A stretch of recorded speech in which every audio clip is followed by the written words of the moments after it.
putting some thought into this. We're gonna see how things go, but I'm gonna wait till we get a few people here. I gotta go grab my reading glasses, or I'm gonna have a headache trying to read y'all's comments. I know I should open up that door. Let's see here. All messages. There we go. What's up, Bladed Ginger? A handful of people are starting to show up. A couple of people showing up. Oh, hey. I went all the way out there to get a pair of reading glasses. Guess what? There's a pair right there. They're all over the house. That's what happens when you start getting older. And that kind of leads us into the topic of what we're going to talk about today. I've been running this channel since 2015. And it's progressed and it's changed, and the way we do things have changed. The type of stuff we see on the channel has changed. I went from working full-time from the government to being a full-time knife maker, to a part-time knife maker, a full-time sharpener, to part-time sharpener, to full-time content creator. And in that 10-year journey that we've been on, there's been a lot of changes to the way the channel's done, the way the videos are done, the way I run live feeds, how often I do live feeds, my general appearance. We went from long beard, short beard, no beard, long hair, short hair, no hair. It's been something that in the last 10 years, the almost 19,000 of you that follow me have kind of joined me on. And this has happened a couple times. I'm not saying that this is goodbye. I'm just saying I'm 50 and it's gotten more difficult to do the things I want to do, the time I want to spend with my family. And now that I'm starting a new job, all of those things get less. As at 50, almost 51, granted, I know my youthful appearance does not... Pardon me. What I was saying was that my youthful appearance does not portray my actual age. You can go ahead and compliment me on how good I look for 51 if you would like. But please drop a like. I'm not even going to ask you to drop a super chat. I'm just going to ask you to drop a like. So, in those 10 years, things have gone good and they've gone bad. Revenue was really good for a long time, and I was making as much doing sharpening and YouTube and those things as I was. I choked on the remnants of a piece of toast, Bladed Ginger.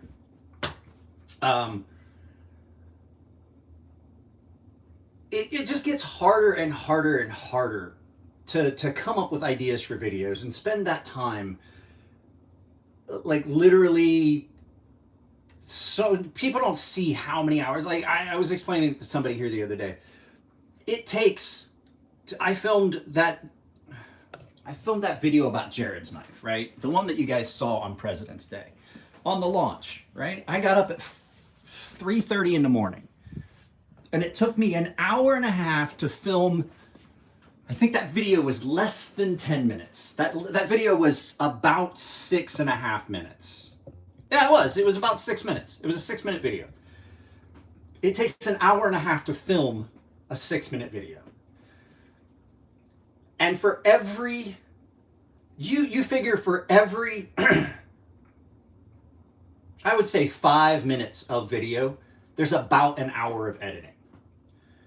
Because you got to go through, you've got to add stuff in, you got to do transitions, you've got to, and the editing sometimes goes quick. But what always takes a long time is the processing that video and preparing it to go up on YouTube. And so if you figure I'm doing 3 15-minute videos a week, you're looking at about 2 hours of shoot time per each video. So that's 4 hours.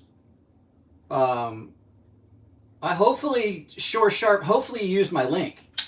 Like, that was the whole point of that video, was Jared and I were trying to share revenue. And that's the other thing. The revenue doesn't support this channel anymore. It doesn't even support half of what I do, and I'm spending money to do this. But what I was saying was, like, so 3 15-minute videos, you're looking at 2 hours per. That's 6 hours right there, just in filming.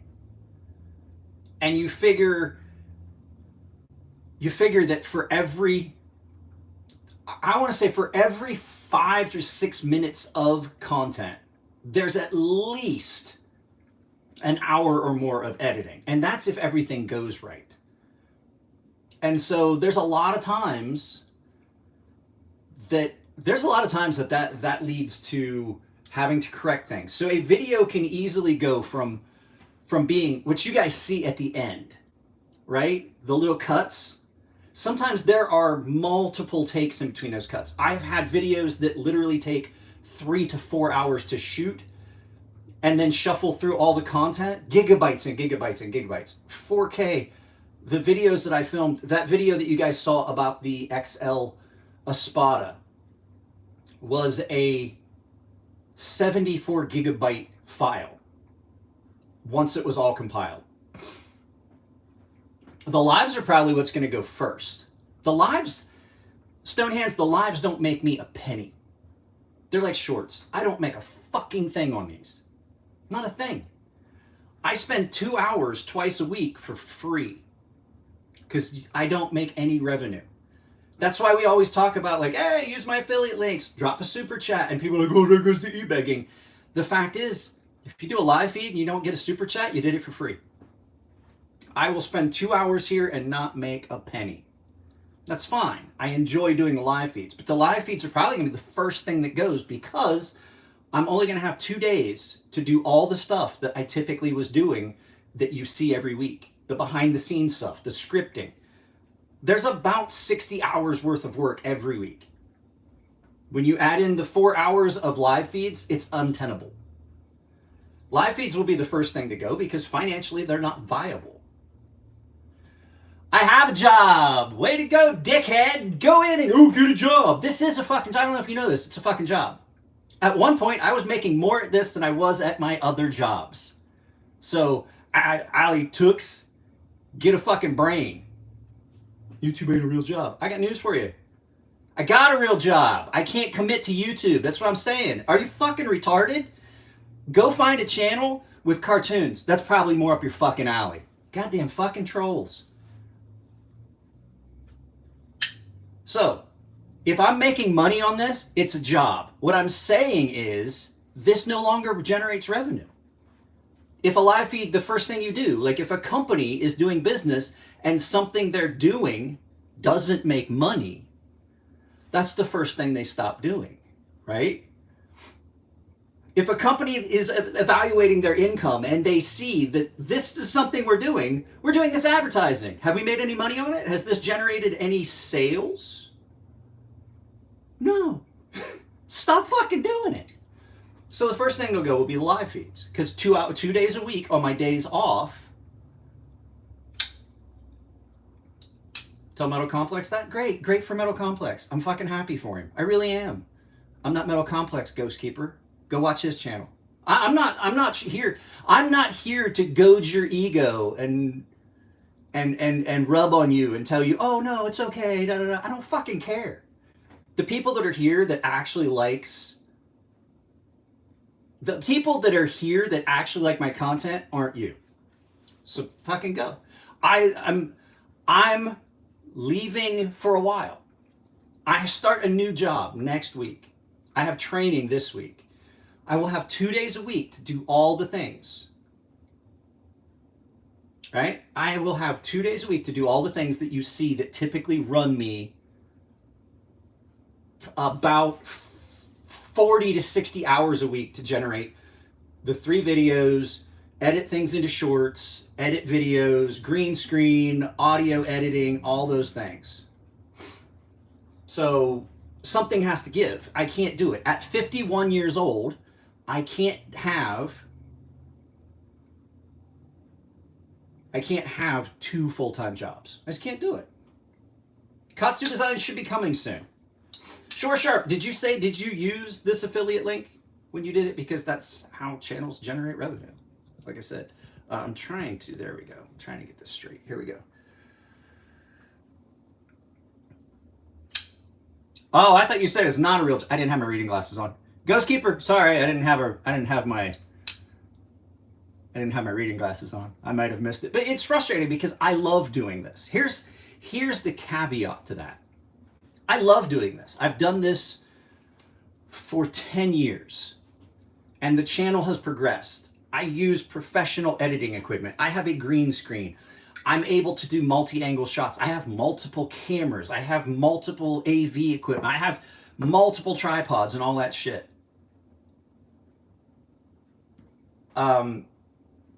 So it has been a journey that I've enjoyed and I'm still loving it, right?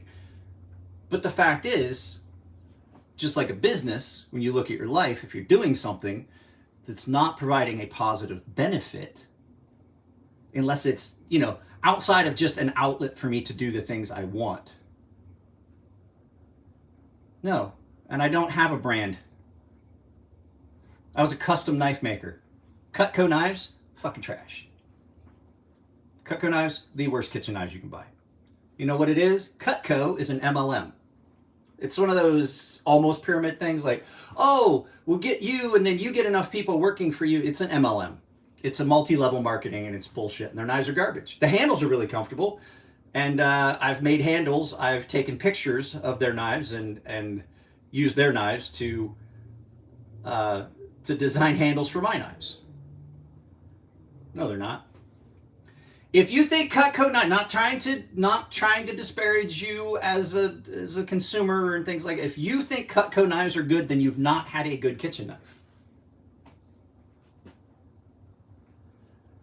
I feel a lot of guys on YouTube. Yeah, it's so KATSU is okay. They're mid-tier. They're just KATSU will do the job, but they're really cheap. They're garbage. They need Vosti. There are so many other options out there for kitchen. But like I said, here's the thing. The amount of time that gets spent into this has not become a net positive. It went from a net positive. I was able to pay our bills, have money left over. I was making as much at YouTube as I was working other places that I worked. I was definitely doing more than I did when I made insurance for the year and things like that. But YouTube has changed their algorithms to a point where channels like mine just can't get discovery. They've changed the way they do things and you just can't keep up. If you're not already at a level, you're not going to continue to rise. And so you basically just wind up just sitting in the mud, spinning your tires. And the fact is, I don't want to not do YouTube. I'm going to still do YouTube. But the problem is the K-Swiss of, yep. KATSU is like the K-Swiss of knives. K-Swiss shoes of knives. Yeah, you're right. It is. They look cool. But they're garbage. You guys remember K-Swiss? British Knights? Remember BKs? British Knights? Yeah, KATSU is like that. But there's still a lot of cool stuff in the knife world that I still want to bring to you guys. But the problem is, I have to come out of pocket to do it. And that means I can't just do it. I have a Discord, a public Discord where I said, join me if you've got stuff you want to put on the channel. If you've got knives that you haven't seen on my channel, join that Discord. There's 32 people in Discord. Companies send me knives, sometimes.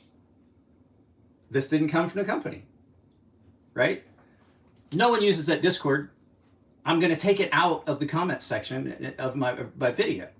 Do I still offer a sharpening service? No, I got a wrecked shoulder. I can't do that. I can't. I got so much nerve damage, I can't sharpen knives anymore. That was part of what was going on. But the problem was when I was doing that I would have to film some of that, which makes it take longer and things like that. Yeah, the PSYOP is pretty awesome. I just wish, I don't think it needed the choil. If you haven't seen the video about this, I just did a video. I'd be working for a company that used to be Blackwater. And I'm not really going to get into what I'm going to be doing. Like, have you tried the Spyderco Bodacious yet? I like 5 Spyderco knives.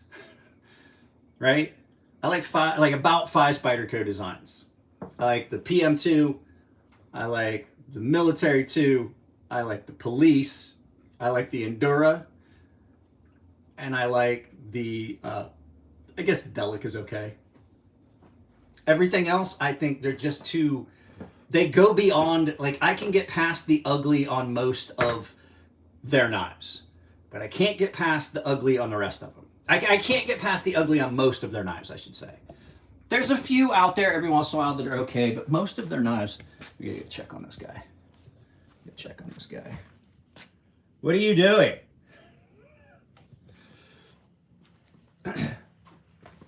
There's, like, basically my favorite Spydercos are in this little slot here. There's the PM2, Military 2, and the Police.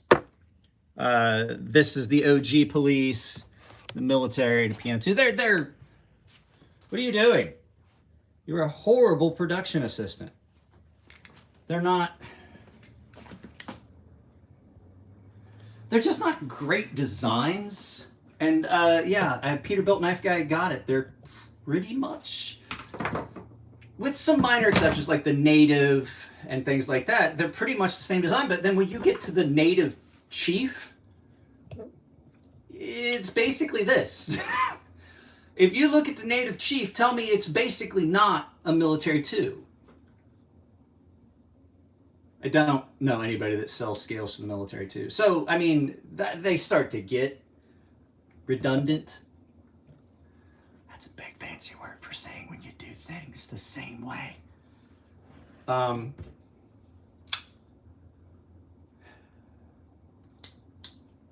This is probably the best EDC knife you're ever going to find. Spyderco just does the same design over and over again, and it works for them, and that's fine. But that's not the point of this. Premium Precision Knife Works. How's everything going? Jumped on. No more videos. It's not that there won't be any more videos, but there's probably going to be a lot of time. Until I get into the swing of being at work from 6 to 2 and then trying to come home and film, it's just probably going to be, this is probably going to be the end of the live feeds for a while, probably quite a while. It's just, it doesn't make sense for me to dedicate that kind of time to something that makes zero revenue. And like I said, we've been doing this for 17 minutes and I've generated zero revenue. And that's the problem with the live feeds. They used to work out really well. You used to get ads. You used to actually make money on live feeds, and you don't anymore. And the problem is economically, people can't just decide they're going to drop a $5 super chat. Right? I get it. I can't. I do it occasionally on Jared's live feeds because I like to support other creators, but other creators aren't doing it for me. So I'm like, you know what? I'm probably going to scale that back as well. So, and this isn't me like pouting or anything. I'm just saying, it's just Scab and I were talking. Scab over at Choir Boys Cutlery. His shit has dropped way off. My revenue dropped. Let's see. How should I explain it? So in the last 2 years, my revenue has dropped 50% about every 6 months. Would you stay at a job if they gave you a 50% pay cut every 6 months? Let me ask you that. Every 6 months, it has dropped by about 50%. So YouTube is fun, and it's going to continue to be something I'm going to do. But with the new job, I had a job before, we were still doing videos. I'll still be doing shorts and stuff, I'm sure of it. But I just wanted to make it. This is telling you guys that the live feeds are going away. What's the point of this live feed?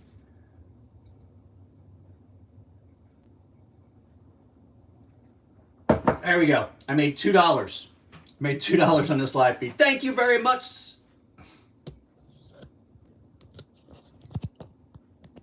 I was doing security before and I got laid off.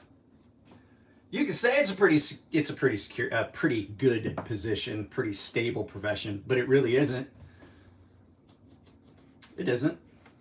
You're working for a site, doing stuff, and they decide that they want to change contracts, and they want to close out your contract because they found a company that would do it for cheaper. You might be offered a chance to, I forget what I even came in here for. Oh. You might be offered a chance to continue to work There it is. I'm looking for my long charger cord for this. You might get a chance to continue to work for that company at a lower pay rate. Like say, okay, so this is how it's worked. So a lot of times people that work security are working it as contract. I know this. I worked for Lockheed Martin. That's how I got my GS job. So what happens is you're working for this company. I gotta plug this in. Sorry guys, lots of movement, but I gotta plug this cord in. I'm using a different tripod, or a different mount for this, I should say. So let's say you're working for ABC Security, right? And they're providing security.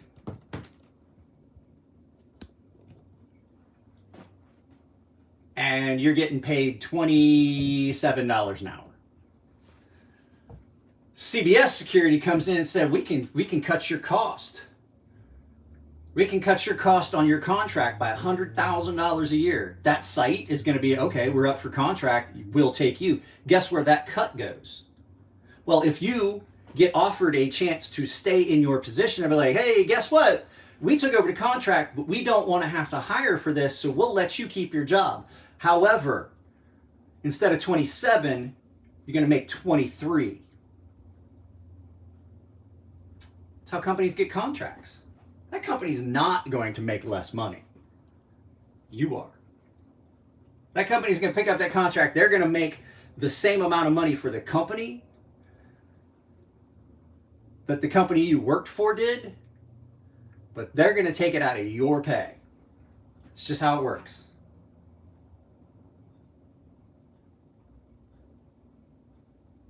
Is it that it's more work than people would think doing this? Yeah, it's crazy. So like I was saying, so for a 6-minute video, it's about an hour and a half of film time. Sometimes longer, depends if there's issues with the files. I've had, the reason I filmed the video about Jared's knife that went up on President's Day at 4 o'clock in the morning, right? Was because I knew it was going to take me that long to get it edited and everything like that.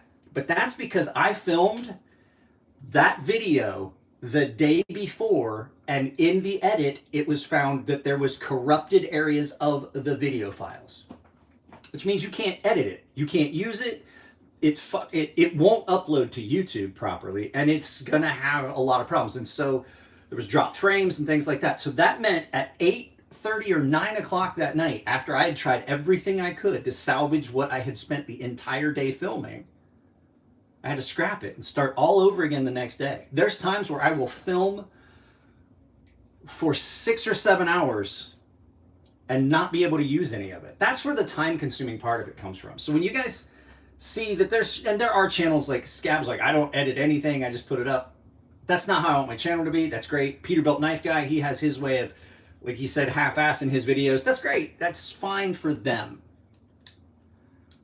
I saw a lot of channels outside of the knife stuff that I definitely like the way they were doing things, and I wanted to do that. When I first started doing the higher end stuff, there were not a lot of knife channels that were filming in HD. They were just garbage knife videos outside, and they were just like a guy cutting rope, and they weren't providing you any real good information. I wanted to do both. I wanted to provide good information. I wanted to be able to tell you like the good points and the bad points of this item, because there is no store you're going to go to that even carries a quality knife anymore. There is not a brick and mortar store in any of the 50 states that I could definitely point to and say, that's where I would go to buy a knife.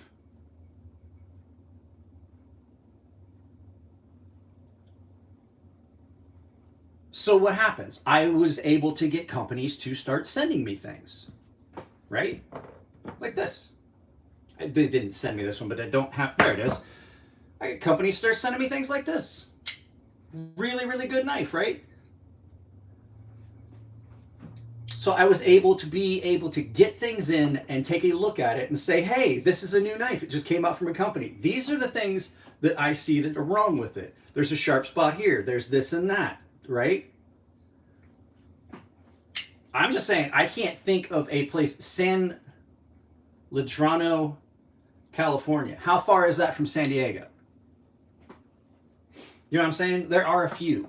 I cannot point to a single brick and mortar store where I would be able to pick it up. So what I did was I started, when I would get knives in for review or I would start getting knives in for sharpening, right? And I would ask people, hey, can I put this knife on the channel? And I wasn't really even testing those knives because there were people like, no, I don't want you to cut anything with it. I'm like, okay. So I would basically do blind, like sight, like, oh, I can't really tell you how it cuts and stuff like that. But once I started getting stuff from companies, I was able to start providing good, honest purchase advice for, hang on a second, my daughter's texting me. She should be at campus by now, I think. Yeah, she's at campus. That's what it was. Hang on. Baby girl takes precedence. Baby girl more important than any of y'all.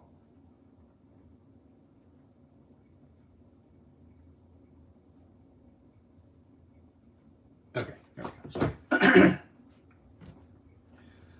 So, I forget what I was saying. Anyway, companies started sending me stuff, and I was able to look at it and say, okay, these are the points that I find on this knife that you might find. And then you get people like, what the fuck would you say that about that knife? That's the best knife ever. I'm like, great, it's the best knife for you. Apparently this video wasn't for you. Get the fuck out. You know, you wouldn't, like if I was doing like a restaurant review, right? If I was doing a restaurant review and I was like, I did a review of pizza. If that's bullshit, I fucking hate pizza, you're an idiot. Apparently this video wasn't for you. Don't go to that fucking restaurant, I guess. I don't know. Peterbilt Knife Guy, some guy with like 100,000 subscribers did a garbage video about him driving knives through nails. Why the fuck do you give a shit about what Peterbilt Knife Guy is doing on his channel? Like, if he's not beating a dog or beating his wife, who gives a fuck about what he's doing on his channel? Why do you have to make a rebuttal video? It's the whole thing, like the same thing with Joe X. People didn't like what he was doing, and he got reported into oblivion. Same thing with Hinderer Collector, Brant. People didn't like his content, and they found a way to report him into oblivion. He's not. I used to see his channel. I know what you're talking about. But here's the thing. It's not your knife, right? Peterbilt Knife Guy didn't go to your house, take a knife out of your drawer, and go pound it through a nail. If that happened, then yes, absolutely, I would make a rebuttal video. If he drove all the way down to my house from like Central Valley to San Diego and took a knife out of my box and then took it back to his house and hammered it through a nail, I would probably do a rebuttal video about how bad it was. Now, there are things that I do talk about because they are detrimental to people's safety and well-being, like when I explain how badly Cutting Board Knife Reviews did his spine whack test. And that's not so much that, like, there's merit in what Peterbilt Knife Guy is doing. Like, breaking that, like, how does that handle the impact and shock? Is it going to break? Is the blade going to break? Is the grain structure of the steel really gritty and coarse, right? There's value to that. And especially when you're doing things that show claims on knives, and you can see how different knives would hold up to something like that. There's nothing wrong with that. There are some things that I see people do that lead to testing that is ridiculous and could get someone hurt, like when Cutting Board Knife Review took this exact knife, not this one, this exact model, and held it like this with only the barest minimum of protection, a thin leather glove, and proceeded to pull it like this and slam it into a piece of wood about 3 times before the lock failed, as it does when you impact it that hard. And that incredibly sharp blade, with a very thin blade profile, came back and hit him in the thumb. And I was like, fuck, saw that coming. it's just ridiculous. But that's an aside. This isn't about that. I'm just saying, like, that did piss me off. That pissed me off for you after I saw Scab's video, and I immediately texted him like, Scott, who is this? Who are we talking about? And yes, I'm sharing this video.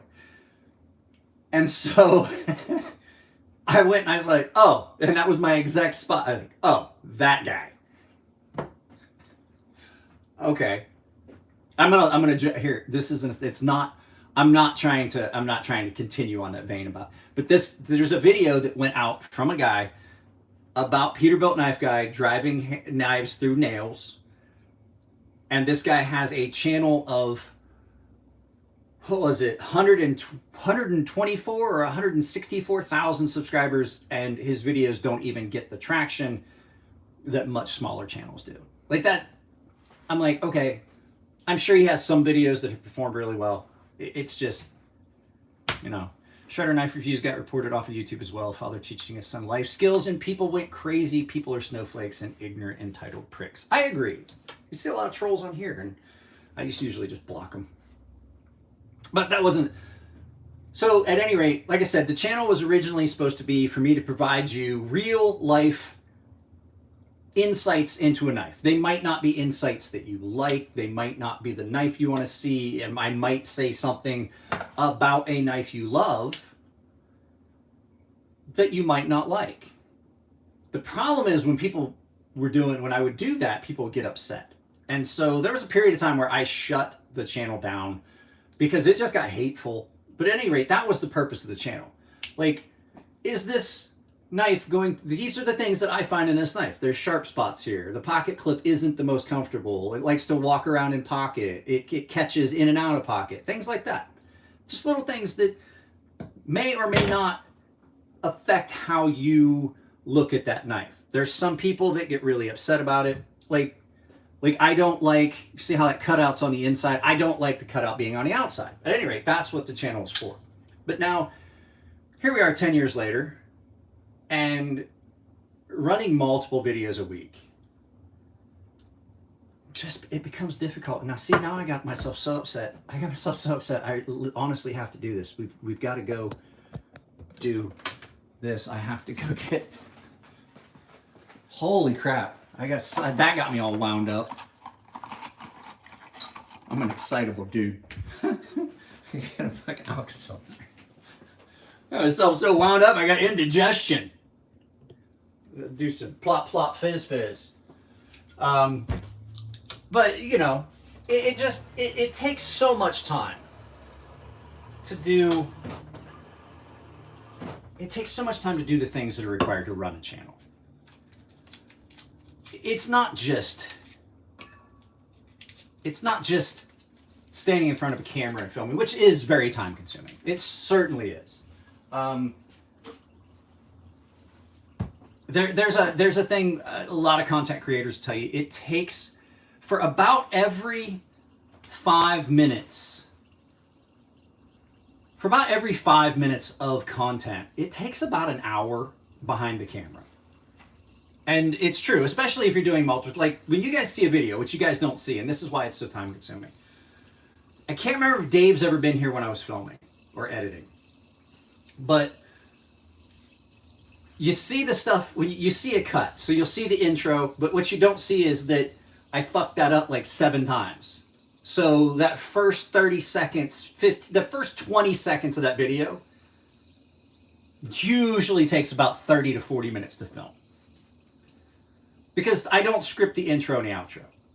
I don't have it, because it just never feels right. But it never comes out right the first time. Every once in a while I'll have a good day, and I'll get a hat trick where I film everything on the first shot, and I'm like, holy shit. And then I try to film a second video, and I'm like, yeah, I should have just left well enough alone. Because I guarantee, if you can film 2 videos in a day, if you have a good first filming, the second one is not going to be as good.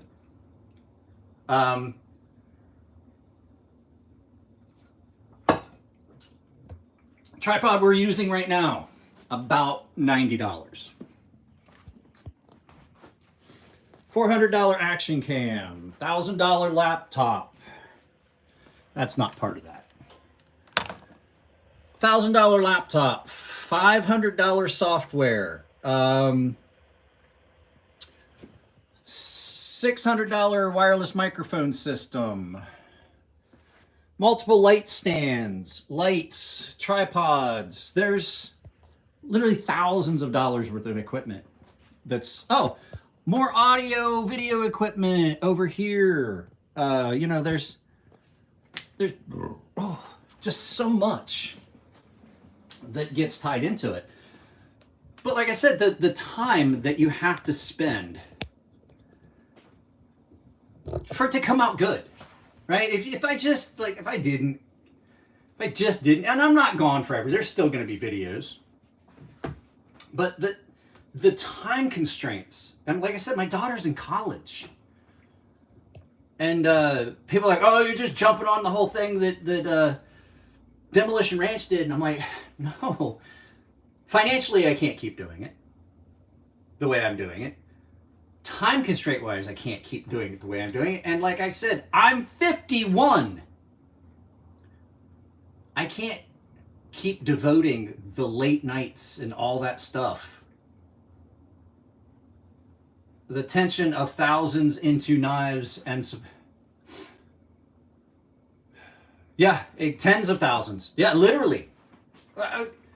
Tens of thousands, there you go. Tens of thousands of dollars worth of knives and equipment. There's hundreds of knives out there. And then shipping. Here we go. You ready for this? Every time Jared sends me knives, he incurs that cost. Guess what? I have to send them back. I incur that cost. I sent stuff to Scab. The last time I sent stuff to Scab, it was like $80 fucking just for one package. Ask Jared about his last shipping trip. He and I talked about it on the phone. That when he shipped me out, where'd it go? When he shipped me out this knife, right? You get these knives in, if they're on loan from somebody, they got to go home, right? They have to find their way home. And I have a box of stuff that I was supposed to,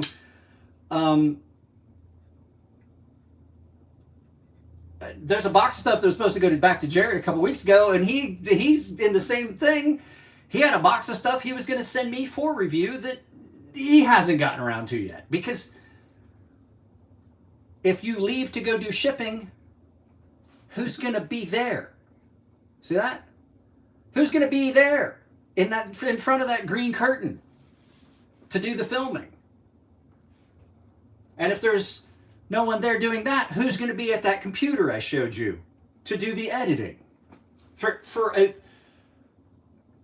a video where you have all those transitions, the green screen, the intros, the outros, all of that, you're looking at, for a 10-minute video, at a minimum 4 or 5 hours.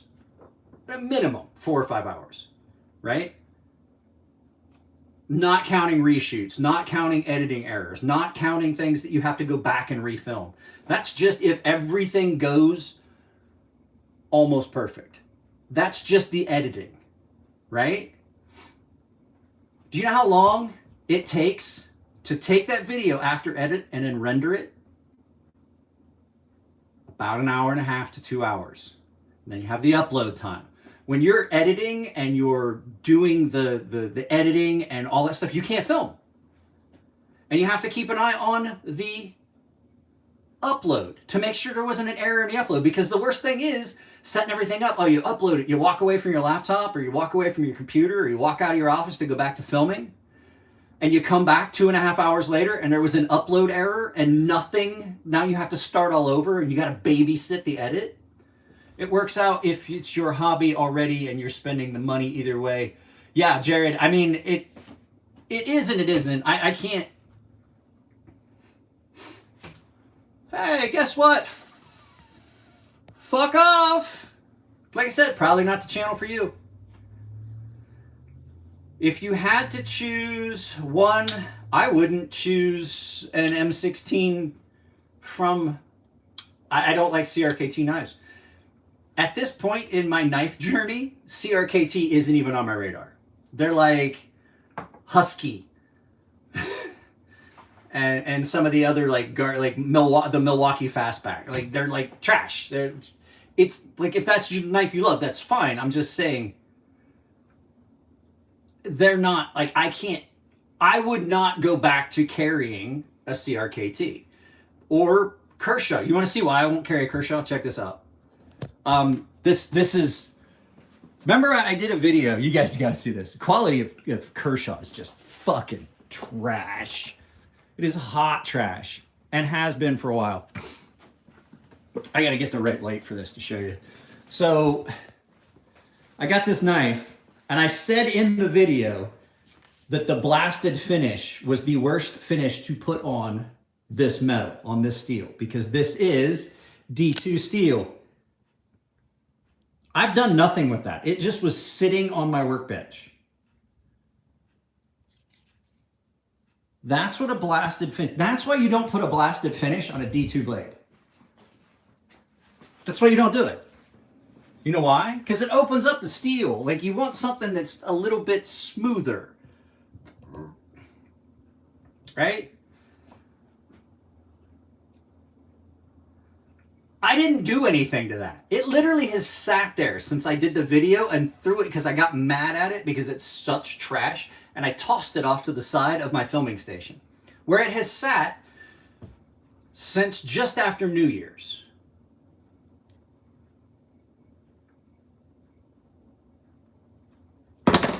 It's trash. Kershaw's garbage. Kershaw's garbage. Benchmade's overpriced garbage. I won't ever recommend a Benchmade. There's knives out there that are worth it. But this one's definitely worth it. I have an affiliate link. I don't think I have it in a post, but you guys need to go find the video about Jared's knife. There's a link to purchase it in the video I did. If you want to see like an in-depth review of this, I did one. And I'm digging it. It's been in my pocket a lot. I won't say every day, because you guys know what's in my pocket every day. I'm sorry, Jared. You did good, but this is the best knife out there. It's not the best when it comes to EDC, but this is overall the best knife I've ever owned, and it's in my pocket every day. And as much as I like Jared's knife,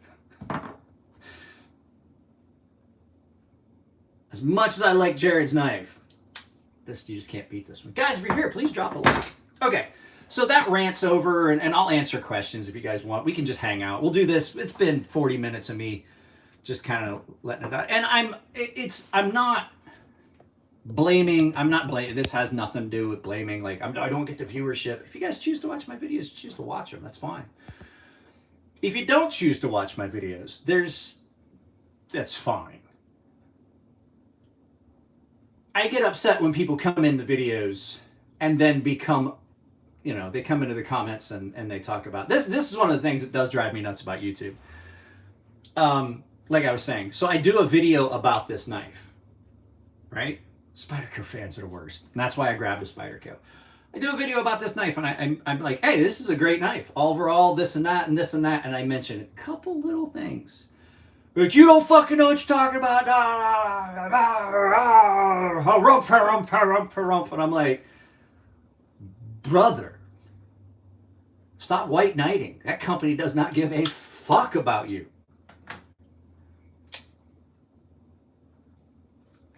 Or people that will come in and they'll like see it. They'll see that I did a video. Here's one for you. I did a video a while back about this knife, and I said it's a Rockstead killer.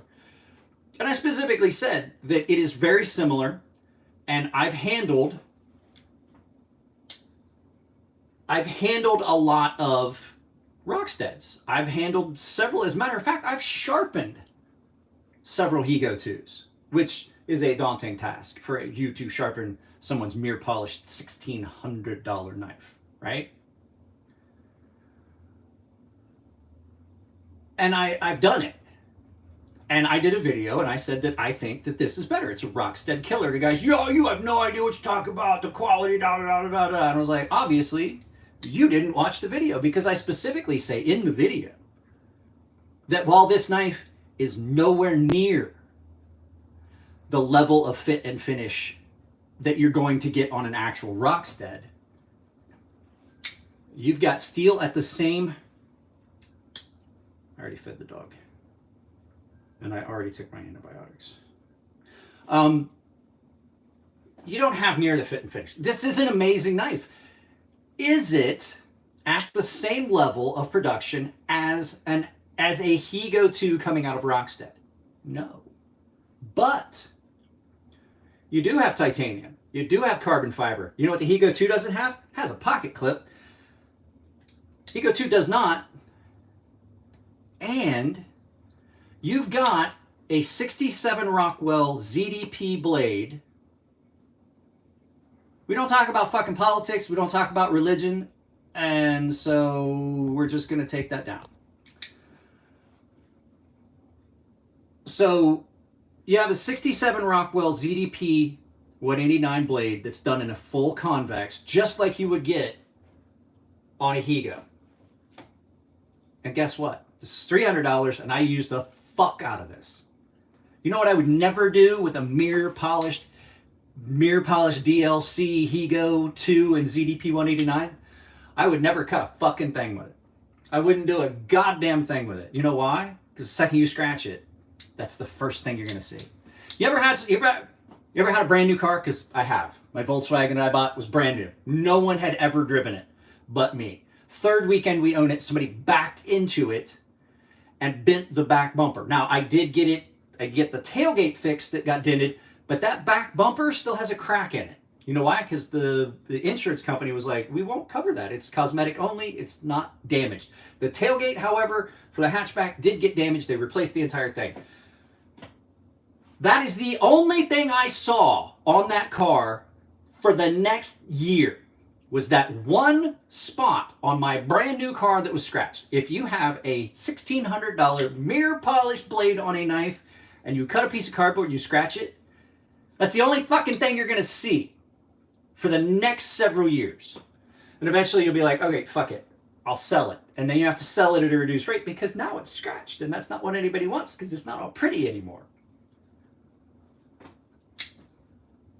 I used this in a completely unacceptable fashion 3 days ago because I couldn't find a pair of snips, and so I cut a wire that was holding something we ordered. You ever get those things and they're like wired in? Like they're wired in the back, but we couldn't get to the wire that was holding. Oh, it was one of my wife's. It was like one of those, almost like a pet egg thing, and it was like wired into the box. Couldn't get to the back of it. I used this and I popped a piece of wire. You know why? 67 Rockwell ZDP 189. It's okay. It had a little. It's just barely there. Right? Just barely there. I used this to cut a wire because it's ZDP 189 at 67 Rockwell. Would I do that with a Higo 2? You're out of your fucking mind if you think I'm going to grab a $1,600 knife and cut a piece of wire with it. One small dent is the only thing you see. I've had that car since 2000. I've had that car since 2009. It's got chips and shit. I have a fog light that has been busted, and I don't mean just out. Like, it is busted. The glass is completely missing, with a big white spot where I hit a folding chair on the 5 freeway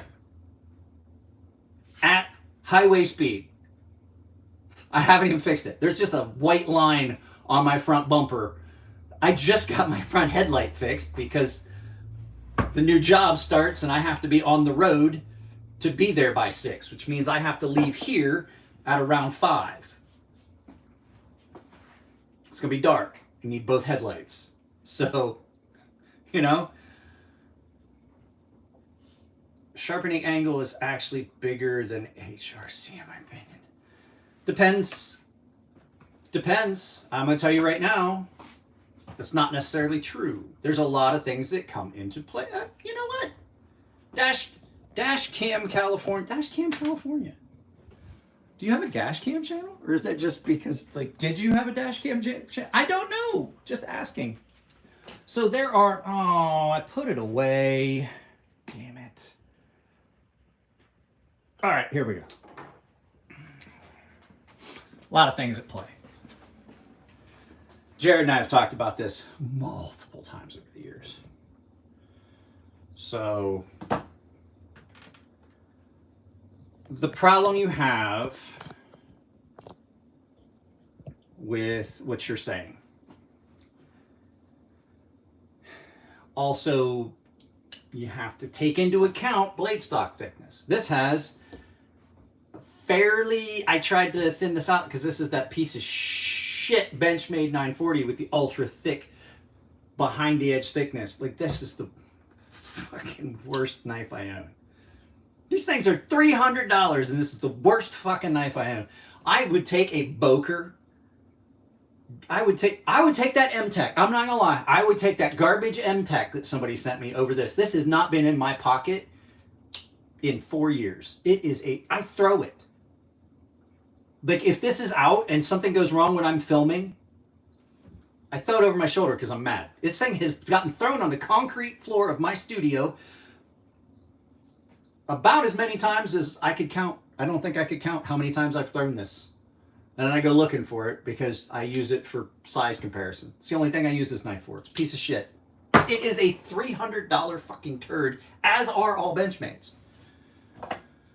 But it plays really well into what we're about to talk about. This has fairly thick blade stock, narrow blade, and then it doesn't transition well. So I had to put a fairly narrow, or a fairly shallow angle on it, right? I have a knife that I didn't grab. It has super thin blade stock, super thin behind the edge thickness. And so what I can do is I can bring that angle back and have a thicker angle for a little bit more robust. But the problem is that it's not always going to be the edge angle that's going to be the issue. And the reason I went and got this was not just because it's thick. I have an S30V blade. I have an S30V blade for this. Everything on it is the same. The sharpening angle is about the same. The blade thickness is exactly the same. It is the same blade. This is S90V. I have the S30V blade. I did everything to give it the best chance. It's got the best, it's got a thick behind the edge thickness. It's kind of a thicker angle. And I sharpened it. And I did a video about it. I cut one piece of cardboard and opened a bunch of mail. And I don't mean packages. I mean simply, I did this. This is so thick behind the edge, you can't even do that. This is sharp. It's just garbage because it's so thick. I did that. And after doing that for like 3 days, and I ran my thumb down, but this is sharp. This is a very sharp blade. It's just too thick. You can't even open a package or open mail with it. It had chips all up and down. So even doing all the things, aside from what you just said, which I agree with, if you got a garbage steel like S30V, you're going to have problems. Are you Stone Cold Steve Austin? No. If I was Stone Cold Steve Austin, I wouldn't be taking a job that I'm taking on Thursday this week. Because I would have enough royalties money that I could just sit back and relax at my advanced age of 50.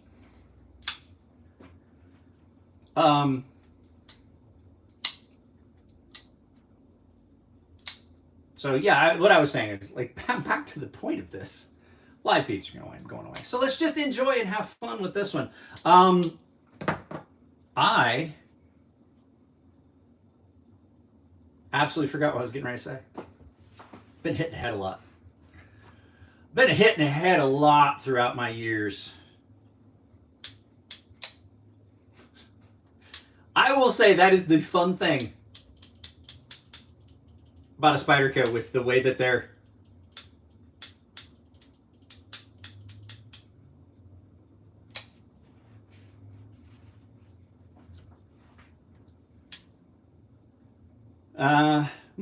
my body's fairly functional at this point. It's not horrible these days. I'm feeling a little bit better. Physical therapy seems to be helping the shoulder, but the left one started hurting, so I'm just going to start doing the exercise they had me doing.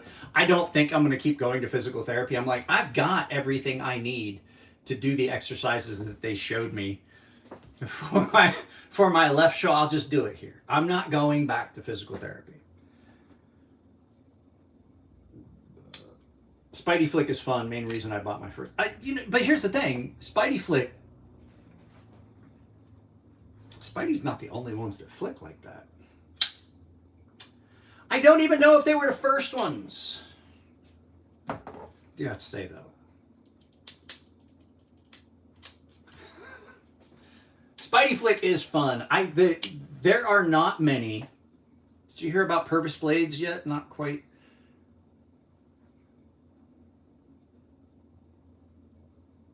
What happened? Okay, Pletipote, put it down. Let me write it down for me so I can read it. I don't know what's going on with Purvis blades.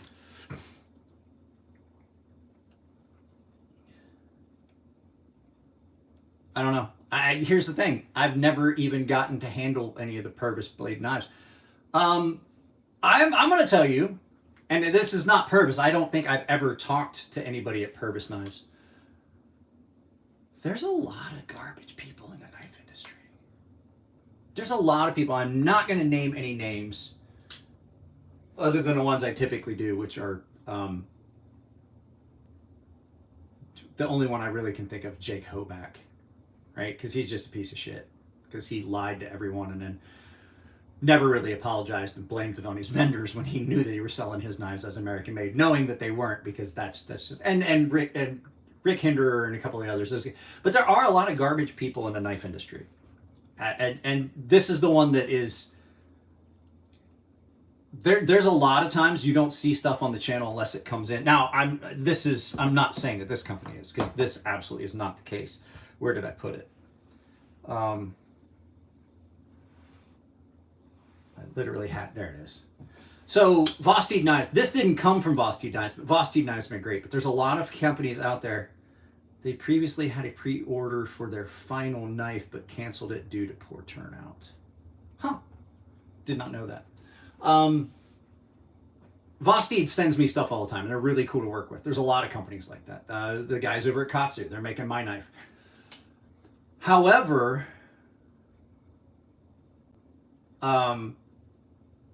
well, probably they have to, because if they did it like a lot of other companies did, Plenipote, so they released a video saying the pre-sale's back on no matter what.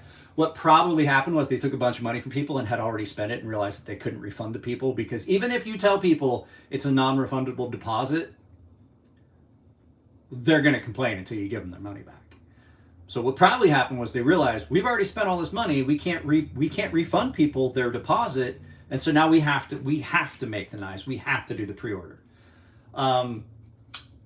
So that might be what happened, but I don't know. I don't know anything about Purvis knives, but I'll tell you this. So this is the thing. I've made a lot of friends with a lot of companies, a lot of knife makers, but there are companies out there, not necessarily companies. There's designers and makers and Jared and I talked about this. I'm not going to say anybody's name out loud, because that's how you get videos fucking taken down for privacy claims. But there's been a lot of times that you'll talk to a knife maker at a show, and I want to lay this out there. Like, if you see me at a knife show, I'm not that guy that's trying to get a free knife. I will approach a knife maker and say, hey, do you have a knife that you've been carrying that I can borrow? I'll get it back to you. Because the thing is, if you go up to a guy and he's got to run a $600 knives he's making, he needs every penny of that. And if he sends one with me, even if I only use it lightly, he cannot sell that knife, because now it's a used product. It's scratched. I mean, he could probably refinish it, but in all honesty, it's probably not going to be something he can sell. So I always approach knife makers and be like, hey, I even do this with companies, especially guys that are doing OEM runs and stuff like this. I'm like, hey, I'm not trying to, you guys have seen it. I have shelves and shelves and shelves of knives that I never carry, because typically if I'm not doing a review, I'm carrying this. This is in my pocket, and I bought this with my own money. I approach a maker, and I'm like, hey, do you have one of the prototypes that you've carried that you're not using for right now? I will get it back to you, or I'll do it as a pass around and make sure it gets back to you. I don't need a free knife, right? And you'll have companies that are like, yeah, no, we can do that. And then they're like, yeah, get a hold of us. And then the second they're all like, yes, and cool and all that at the table. And then when you approach them later, they're like, no, man, we ain't fucking doing that. I'm like, we had a pretty good conversation at the table. All I want is to just see a prototype so that I can do a video about it. Like, I know we talked at the table. And you'll get guys like that. And then you'll get guys that completely twist anything that you say.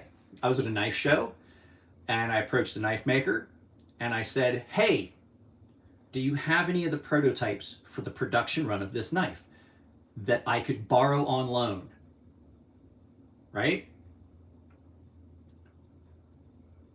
And I said, I'm not trying to get a free knife. I know your knives are expensive. I know you've got a limited amount. I just am curious if you've got one of the prototypes, and then you could provide me with a list of things that have changed from prototype to production, right? Like I did with Jared, and like I did with Bobby DeMarco, and like I did with Jim Skelton. Like they got a prototype. They did a video about my prototype Habu.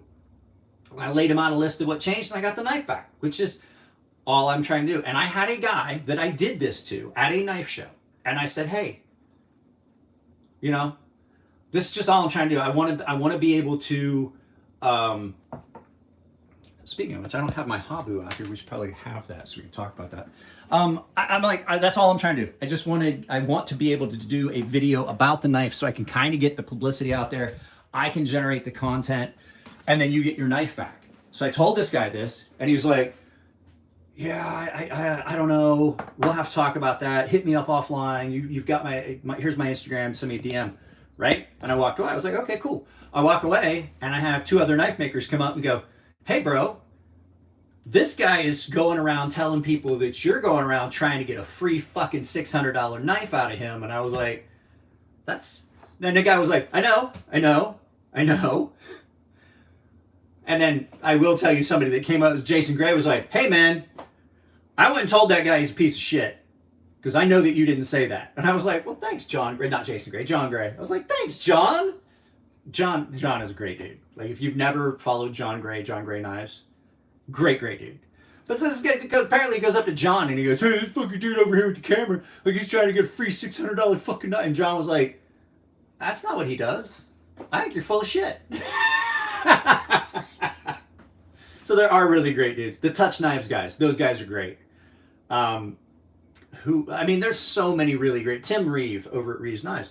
They're all great. And a bunch of them came up and were like, hey man, this guy said that you said that.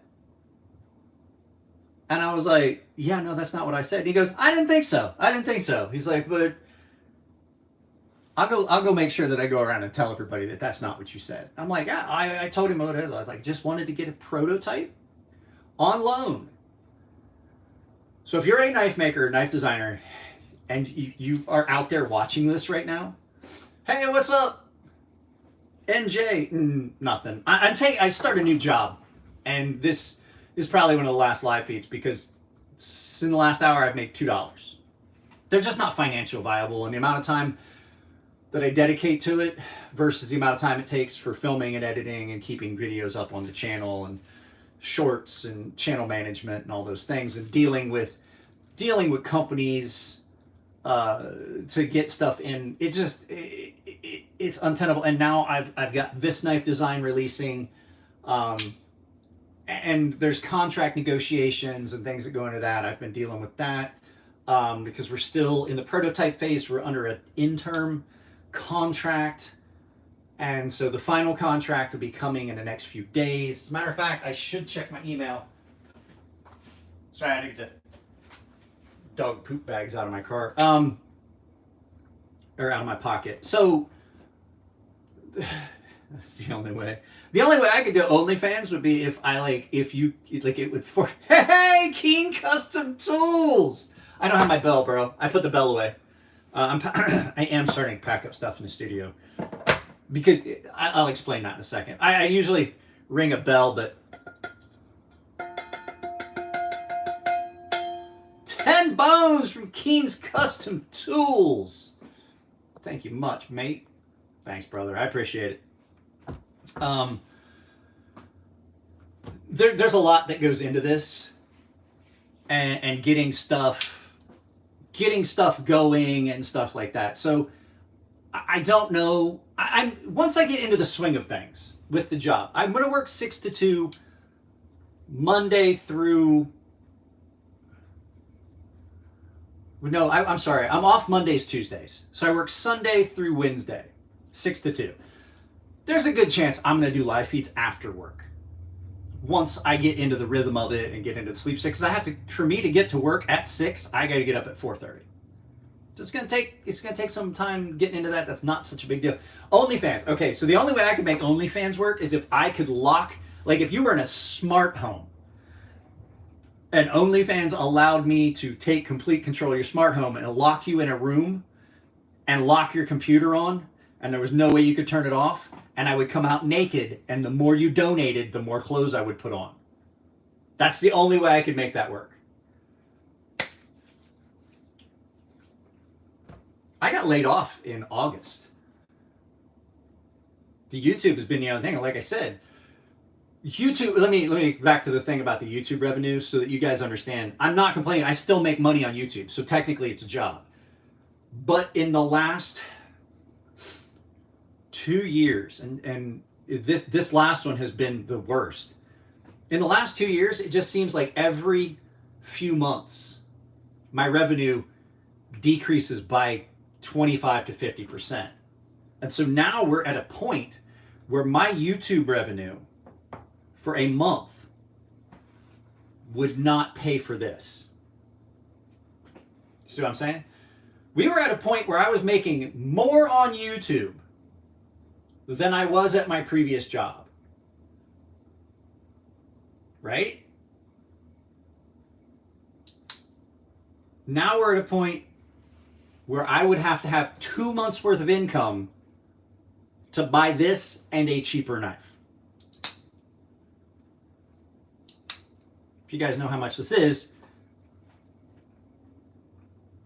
I don't know. I have no idea. Well, I can tell you, and it's the quality of the ads on YouTube. People are realizing that YouTube is censoring, and so YouTube is garbage.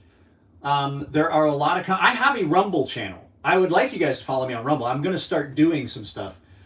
But YouTube is, it's not so much that they're squelching channels, but they are, because I'm not getting anywhere near the views that I was. And it's not, so I look, here's the thing, when you look at, who is this? Jeff, I appreciate it. Thank you very much for the $5. It's not that my, so the way you look at YouTube, so you have your overall views, right? And if your views start to drop, then you look at some other factors, right? So my views have dropped drastically. My revenue has dropped drastically, but not as rapidly as my views. So that means that the amount I'm making per ad is less. And if you've been watching YouTube lately, you know that the ads you're getting are garbage. It's the fake Joe Rogan voiceover about the lightsabers are now real. The U.S. military doesn't want you to have this flashlight. The U.S. military doesn't want you to have this lighter that's been around for the last 60 years. It's just a butane torch. That's the ads you're getting.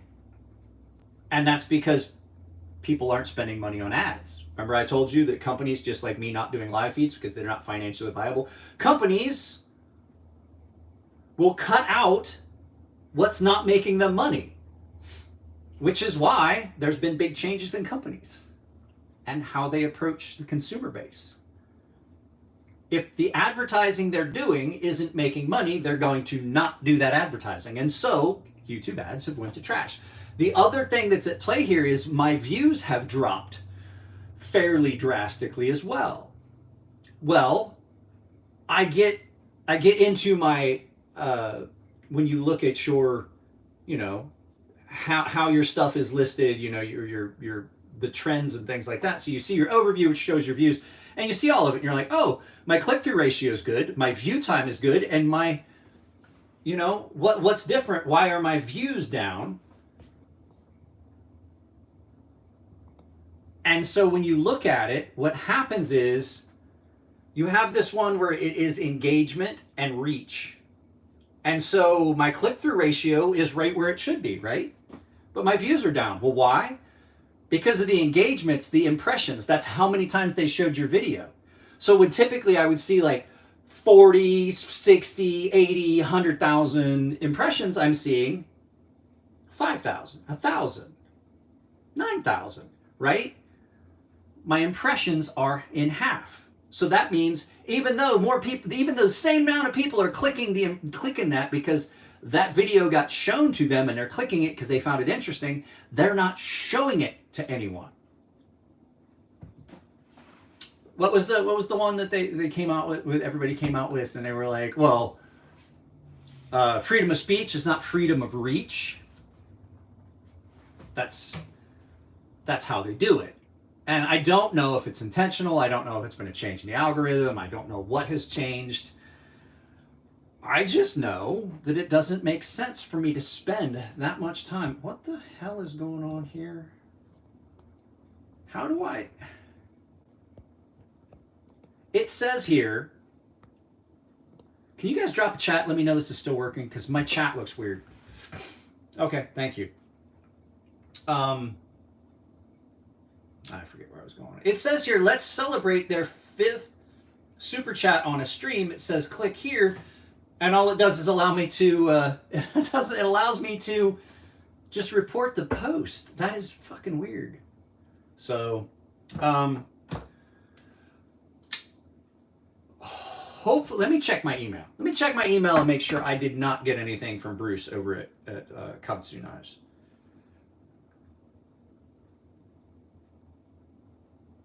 I did not. Let me check the other folder.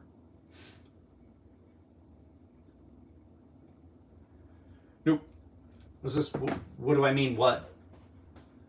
At any rate, so people have been asking me questions about this, like how they can get these. The only place you're going to be able to get these is at KATSU Knives. Now, I do have a coupon code at KATSU Knives that when these become live will work, and it will save you 10%. So I will have a link to this knife and my coupon code crazysharp. It's all one word. It works at KATSU Knives on all their stuff. It's not just my knife, on all knives, to save you 10%. So I hope this is going to be I'm hoping, not just because I want to make the money, I'm just hoping that you guys like this knife. I'm hoping you guys like it. I love it. It's been a long time coming. Everybody asked me when I was going to do a folding knife, and I told everybody, I was like, it's got to be done, like it has to be done in a fashion where it's not difficult for me to come up with, and it's not something that's just your average folding knife. So KATSU Knives was able to do it. I sent them a design. I sent them a fixed blade design, and we discussed how we wanted to do it. We decided on full convex and all that stuff. I just want it to be special. There is a video that you will probably see Wednesday about this. And I'm not gonna lie, there might be a gap in videos. I have not filmed. I haven't felt like filming. We've talked about it. I have depression and PTSD. The videos are harder to come up with, and the scripting. That's something else. Meant to mention this, what you guys don't see is how long it takes to sit down and come up with all the bullet points that you guys hear in an 11-minute video. And a lot of it does come off the top of my head, but you got to have an outline to draw from. And there's an iPad in the studio that you never see, that's right off camera with a whole bunch of bullet points listed on it, so that I have a reference, and then also the web page for the description, because a lot of times these days I read the description of the knife off the website. So a lot of times it's like, because people are like, that's not the right specs, and I'm like, that's what Blade HQ had it listed on. Guys, you see this? So I have a pretty bad infection in my ear. Remember I said I already took my antibiotics? You guys ready for this? I was playing around with the dog. Me and the dog were wrestling around. The dog bit the corner of my ear. Now, I'm not sure if it was the dog that caught my ear with his tooth, or if I caught the corner of a workbench or something. And it was bleeding like a stuck pig. And then a few days later, I'm like, what the fuck? My ear is so sore. You see how red my ear is? It's infected. And so I'm on antibiotics, and I have an antibiotic cream I have to put on. So, Keen's Custom Tools. What do you think about non-locking aluminum handle full convex AEBL folding knife?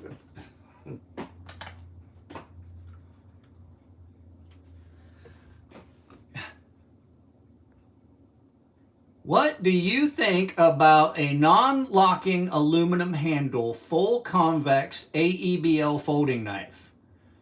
64 HRC, or is non-locking not worth it?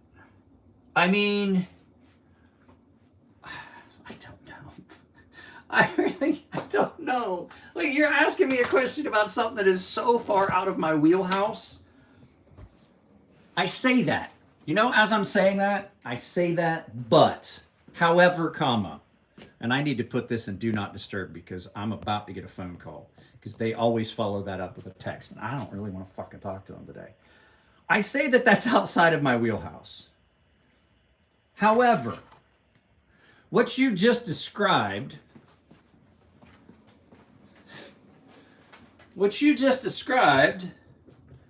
is an aluminum handle slip joint. So all those words you said, why didn't you just say an aluminum handle slip joint with AEBL at 64 Rockwell? With a convex blade. Like, I mean, that's basically a convex slip joint. And I think that would be awesome. This is one of the best slip joint knives you can find. I can't find my stag handled slip joint.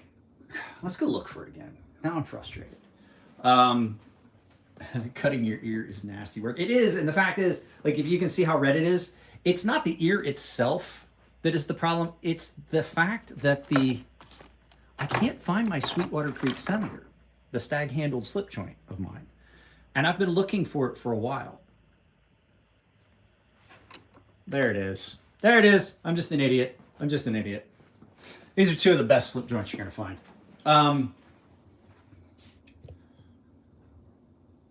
Looks like the dog won. Yeah, the dog definitely won. He's a big dog. He's a giant. Where's he at? Where'd he go? Look at this. You want to talk about a big dog? Look at this. Hang on. We'll look at those slip joints in a second. He's sleeping. Oh, he was.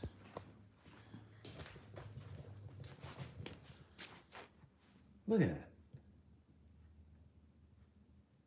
Like, when he stretches out, he covers the entire couch. Like, he's all curled up. That's his favorite spot. If you move that pillow, this is hilarious. If you move that pillow and put it over here, he will drag it back over here. If you take this pillow and put it in the garage and put the garage pillow in here, he will swap them. Dave, have we ever done that? Have we ever done that? Like, watching him, like, because there's a pillow that he uses in the studio. And there's that pillow. If you take the pillow off the couch and put it in the studio and vice versa, you will see him pick he will pick the pillow up, drag it in, grab the other one, drag it back out, and put it where it belongs. They have a different smell. The one that was on the, okay, so the one that was, let me reiterate. So the one that was in the garage, the one that is in the garage that he uses out there on the love seat, that's where my last dog, Cayenne, always slept, was on the love seat on that pillow. And he knows that pillow smells like the love seat. Yeah, sometimes it'll take him a little bit to do it, but like, he'll recognize that the pillows don't smell the same, and he will take the old pillow that my old dog Cayenne slept on and put it back in the garage on the love seat, because she would always sleep on the love seat. She was super sweet. He's every bit as sweet. He's just more rambunctious. Male dogs and female dogs, definitely different. And I don't know why I didn't. Shop cat. Shop cat's gone too, by the way. No, what I was saying was that that aluminum. Jesus, who was that asked that? Was this? Keen's Custom Tools. Basically, you described a slip joint. This is probably the best little slip joint I've ever gotten. This one was a gift. The other ones came from the company.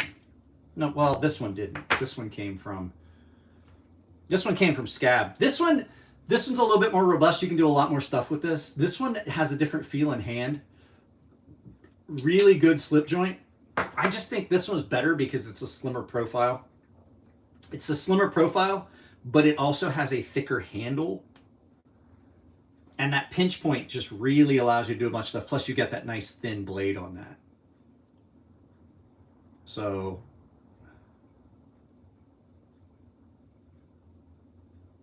Rickard, no, it's going to be a while before we do another live feed. The other thing too is you get frustrated. Like Jared was saying, you just get frustrated. Like you put all this work into it and there's just no turnaround, and people just don't appreciate it. That's the big one too. People do, like, I'm going to tell you right now, as a content creator, I look at YouTube completely differently than a lot of people do. Like I don't look at a channel and go, I try not to, I don't ever comment about channels about them going in the wrong direction, and I don't ever disparage what another channel's doing on their channel. I might say something about it here. Like I said, I personally think that, like, Cutting Board Knife Reviews, I don't like his channel because of the things he did, because it's unsafe, and that leads to other people doing unsafe things, right? You conduct a spine whack test if you do it in a safe manner.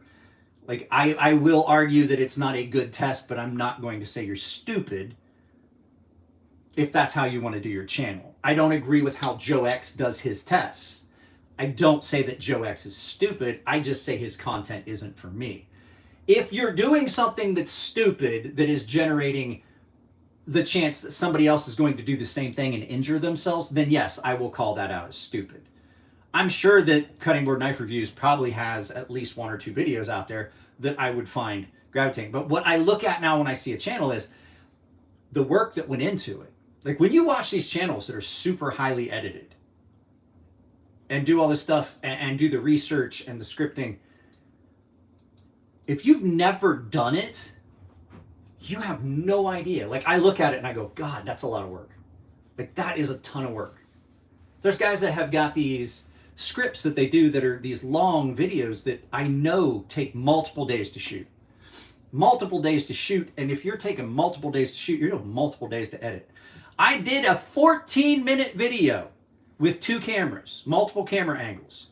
It took me 7.5 hours to edit that. Because each camera clip, the 2 cameras have to be combined. The audio from those 2 cameras have to be combined, consolidated, and then you pick which track you want to use. And if you're like me and you decided you wanted to add additional problems, you recorded your audio on a 3rd device, on a lossless device, and then synced all 3 of those files together to make one file. Then you took that clip, not even the full video, that clip 1, with camera 1, camera 2, and audio. You put that in a folder. You did that for every individual clip. Then you drug them back out, you put them together, and then you consolidated the video. 5 hours for 5 hours of editing. Not to mention the fact it took me about 4 hours to film it, because if you're using 2 cameras and an audio recording device,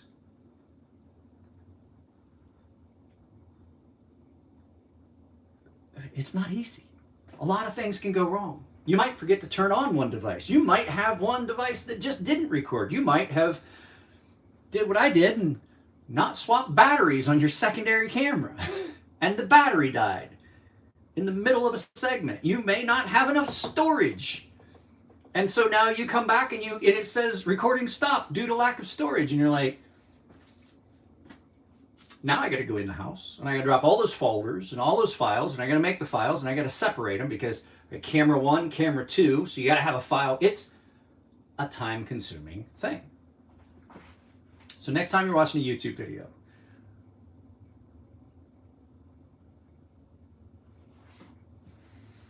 I can't do it. I can't do it because the fact is I'm too much of a perfectionist, Dave. I spent 30 minutes fighting with getting my tripod so that the mat that we film over was perfectly fucking centered with the grid lines. That'll drive you fucking insane. That will drive you, as a content creator, things that no one sees, things that no one would ever even notice, are things that are going to drive you insane. Something simple, like the lavalier mic pulling down the front of your shirt. No one is even going to see it. But a content creator does, because they see it, because they're the one filming it and they're one editing it. And it all comes to it's like people are like, how can we never see you test knives? I don't like to watch knife tests, right? I don't like to watch knife tests. So therefore, I'm not going to film knife testing. You know why? Because here's the thing that people don't see either. I have to watch each individual clip after I film it. So when I film a clip, I have to watch that clip to make sure there's nothing wrong with it, to make sure the audio didn't cut out, to make sure that I don't have, like, if that way I have it in my head, okay, third clip, the audio cut out through the connector because I connect my wireless microphones to the camera. So it records into the camera, but sometimes that connection, the audio cuts out. So let me show you what I'm talking about. Let's go grab these. I'll show you what I'm talking about, because this is actually a cool little feature of the device. Just a little insight in how this works. So there's a connector I use to connect, and it's in the box, the camera that I'm using to film, right? And I went back to filming some stuff on my phone because the camera I had was shitty. But the nice thing is my microphones will interface with my phone with this. I can actually connect my my camera to that if I need power. If not, I can just use this cord right here, will connect my microphones directly to the device. And then I have the same thing for my other camera that I use for filming. So this is my microphone, and this is the receiver. So let's turn this on real quick. We're not using it, but you can, I'll give you a kind of a view into this. So when you're filming, this is cool. And this isn't,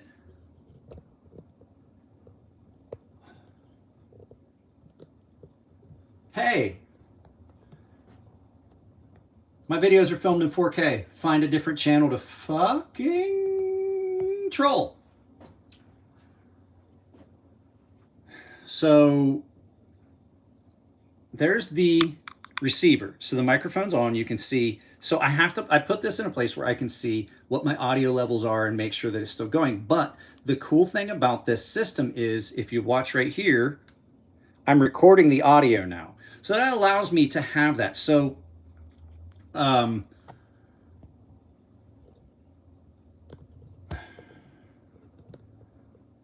wasn't you. So what that allows me to do is, if there is, so I watch the clip and I have my little notebook and I watch the clip when I record it, and I see if there's an error with the audio coming into the device, because this is what connects. So you connect this receiver to whatever device you're using. If it's my phone, if it's a camera, or any of that stuff, right? It's recorded now here, so I can just use that file. So you have to take notes in your head, like, okay, so the clip, the third clip, because you start it at the beginning of every clip. So the third clip had an audio issue. I'm going to have to use the audio from the microphone, because it doesn't store on here. It only gives you an indication that this is recorded. So it is cool, and it prevents those little hiccups. So when I first got the microphones, until I got everything set up and I figured out how to do recording on the device itself, I had to, like, basically I'm like, oh shit, I got to refilm that. Now I don't have to refilm, but it is time consuming to take the audio file off of that. So I just have to go in and say, okay, the third clip, I have to go get the third audio file and add that in. I typically don't use it unless I have to. It's just a little backup. It's a backup to a backup. So, and then getting lighting. Like, I'm not joking. The lighting drives me crazy when I can't figure out why I'm filming exactly the same way with the exact same lights and the exact same setup, and I have a shadow that I didn't have the last time I filmed. That will drive the, like, or an echo. Everything is set up. I'll do a video and everything will be set up fine, and the audio and the video come out great. Okay, so the way I usually set it up, so that chair's not there. That is there. There's a tripod that sits here with this camera. There's a tripod that sits here with that camera, and then the lights are over here, and I have enough light stands that I just grab the light and I swap it between the light stands. So the only thing that moves in that entire setup is the lights. I just unscrew the lights from one mount to the other. Like I said, I have 4 light stands, and I have 4 mounts and 2 additional lights with the overhead light and the other lighting that I have that stays permanently in place, right? And there will be times that I literally will go out of that stool, take the lights off, put them back at the other spot, and now I have a weird shadow that I didn't have the last time I filmed, or in between clips. Like the lighting was fine, and then all of a sudden, nothing has moved. Nothing. Or you'll film a clip, and then you'll come back in, you'll go like have a cup of coffee, you'll film a clip, and then you'll come back, and then you start another video, and I'll go back to the green screen to start another video, because sometimes I will film 2 videos in a day, if time allows, with all these things. And then all of a sudden you're like, what the fuck is that echo? Like, how can I not have an echo in the first video and in the second video where the setup is exactly the same? Nothing has changed. I now have an echo. And I don't mean like an echo in the audio. I mean like an actual echo in the room. That's why there's a carpet out there. It's not so much for the creature comfort of that I do use that as a living room, which it does help out. The 2A Dave will tell you it does make it a much more comfortable environment. Your feet don't get cold when you're hanging out there and watching movies and stuff when I take down a green screen, because there's a 70-inch TV out there. And I use that as my man cave when like Dave comes down, but typically it's all studio all the time. You're like, now there's a carpet out there to get rid of. The echo I'm talking about is a physical echo in the studio. And I'm like, I didn't have that echo 45 minutes ago. I have moved nothing other than my body from behind the camera here to in front of the other camera, and the 2 lights, the lights that go on the stands, the light panels. I'm like, how?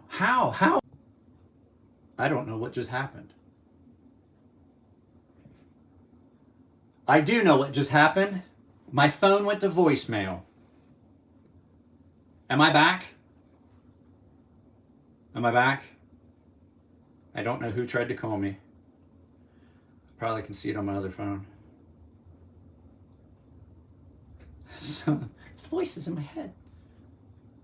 I got a fucking call from Hakumba, California. My phone's on Do Not Disturb, so I don't know why I got a phone call. I got a phone call and went to voicemail. You know what? It's probably it's if you have Apple, link your devices. If you have more than one. This used to be the business phone. So anybody that ever had the Crazy Sharp LLC phone number, I still have that phone. And if you've called it and you didn't get an answer, it's because Crazy Sharp LLC no longer exists. And therefore that phone number doesn't exist. But I do see that people have called occasionally. Like, if I get a call on this, it's going to show up here. However, it doesn't work the other way.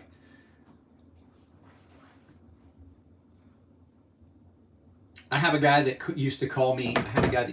Like once a week.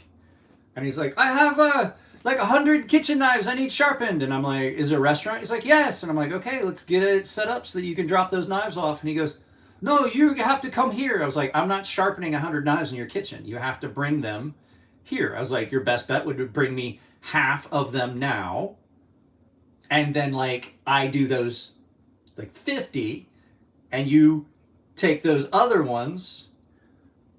It's about my car warranty. And I would argue, this guy would call me once a week, and I'm like, bro, we've talked about this.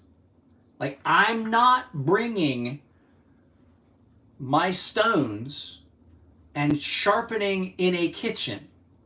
You're going to have to bring them to me. No, can't do that. You're going to have to come to me. And I'm like, well, I can't do it. The next week, I got like 100 knives I need you to sharpen. I'm like, how many times are you going to call and have me tell you, no, I'm not driving to your restaurant with a box full of sharpening stones to then have to sharpen? I was like, this is one of those times where you need the guy that drives the van around and he's going to burn the edges on your knives on a grinder. That's who you need. I think I just got a package. The dog got up and went to the door. Probably my car insurance. No, it just gets, and I'm not gonna lie, the frustration of doing all that work for no, that would have been $3,500, $2,500 for a restaurant. I usually would do knives $25 a pop. It's $25 a pop, freehand sharpening, chip removal, all that stuff. Do it for $25 a pop. You got 100 knives. That's $2,500. And I have done it. Don't get me wrong.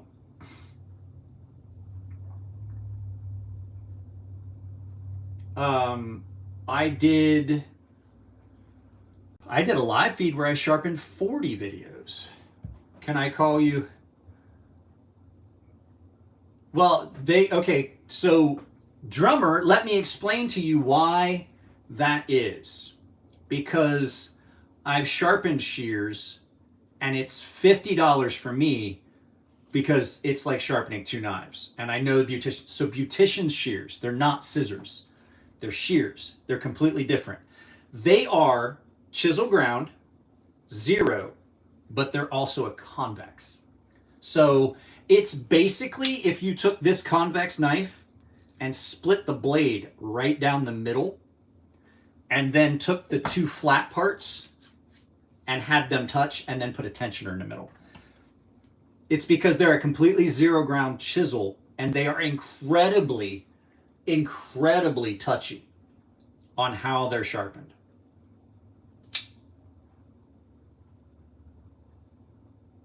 They are insane difficult. And then it's not so much the sharpening. Usually it's just really quick. You put the flat part down and you give it one pass and then feel if you knocked a burr and then maybe give it a pass here and then do a few passes on the convex, rocking it on a strop, and then you come back and you feel if you've got a burr, if you brought it back up. It's time consuming because you have to take them apart. That's why, yeah, people. Oh, I want to talk about something. Can you guys bring it in. I'm not trying to shit on Montana Knife Company. I do know Joe Rogan loves them. I know that they've made a name for themselves. They put out a video. I got to get in here. They put out a video of a guy sharpening their knives. And he was talking, well, you got to straighten that burr. You got to remove that burr. They did more to their reputation, and Erica EDC talked about it on Instagram.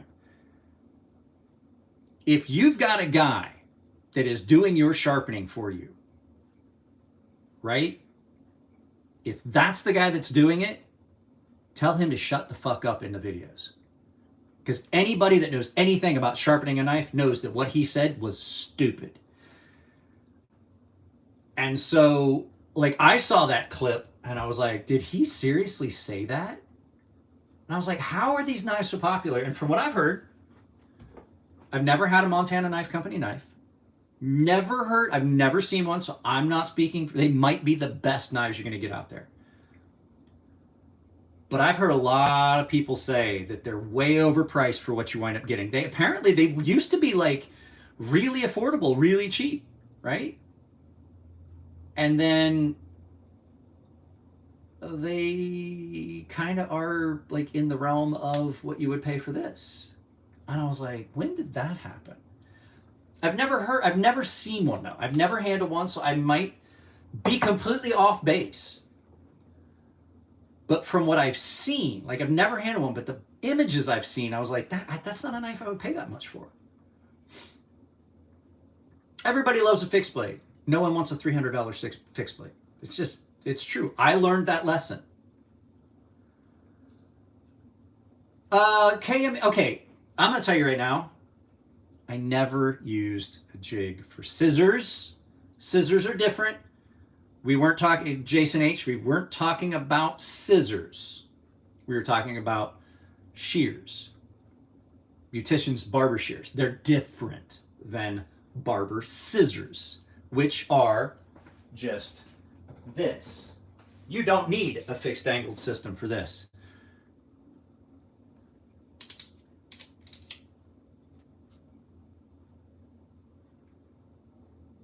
This has an angle here, and it has an angle here, right? And so these are scissors. Shears are different, especially with the convex edge and things, and down to a zero.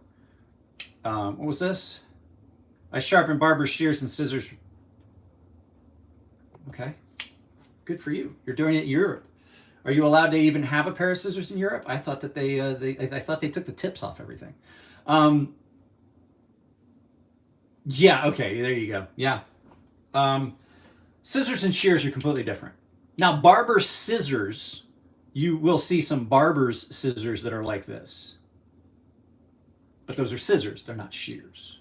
I have a pair of grooming scissors that I use for mustache stuff. They're just a fancy, they look like beautician shears, but they're basically a pair of these. They are nice and thin. You can get them up in the corner of your nose and shit like that.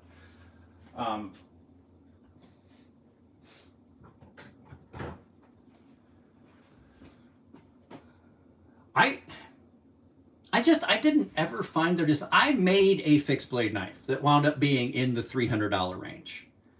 No one bought it. Matter of fact, that knife came out 2018-ish, 2020-ish. No, it was 2018. It was before COVID. That knife came out, right?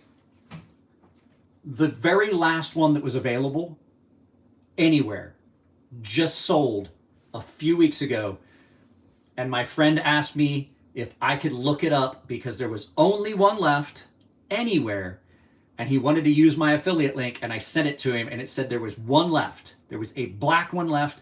The only place that knife was available was on Amazon for $230, and it was the very last one available. They're not available on Blade HQ. They're not available on Knife Center. They're not available through Wii. They are not available anywhere else. You might find a small, like, offshoot place that still has one of my Stonefish fixed blades. And I told the company, as much as I like the folks over at We Knife Company, I was like, this is too much. Like, we need to either change materials or we're going to have to eat some of the cost of the knife. Because a $280 fixed blade is not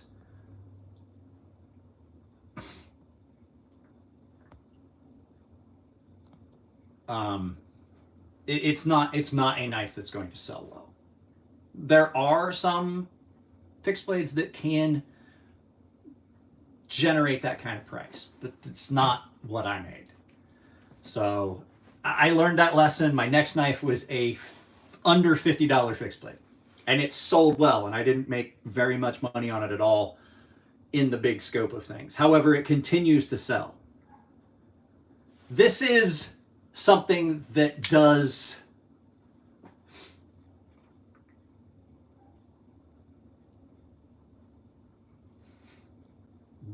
dictate that kind of price. This is a premium folding knife. And I imagine that the $300 range is what you're going to be looking at for this. I don't know yet. S90V, titanium, carbon fiber, full convex grind. That's a premium knife, and it's something all of those words put together, that's things that I like. So the action on these are so good. These are prototypes. I'm like, typically the prototypes aren't as good. Like, typically the prototypes have got problems. Like, there's detent issues, and like this thing is terrifyingly smooth. And people are like, oh, you didn't put any thumb studs on it. Wait, I missed it. I can't feel my hands this morning. There we go. You can you can Spidey flick off the flat. There we go. You can, there we go. Of course, I get it off camera. There we go. I get it off camera, but I can't. There we go. You can reverse flick off the flat, as opposed to having an aperture or a thumb stud. I wanted it to be clean, and people are like,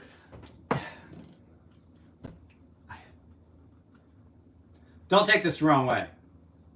I'm sure you all are intelligent people, but people in general are stupid and don't know what the fuck they want and don't know what they need and don't need.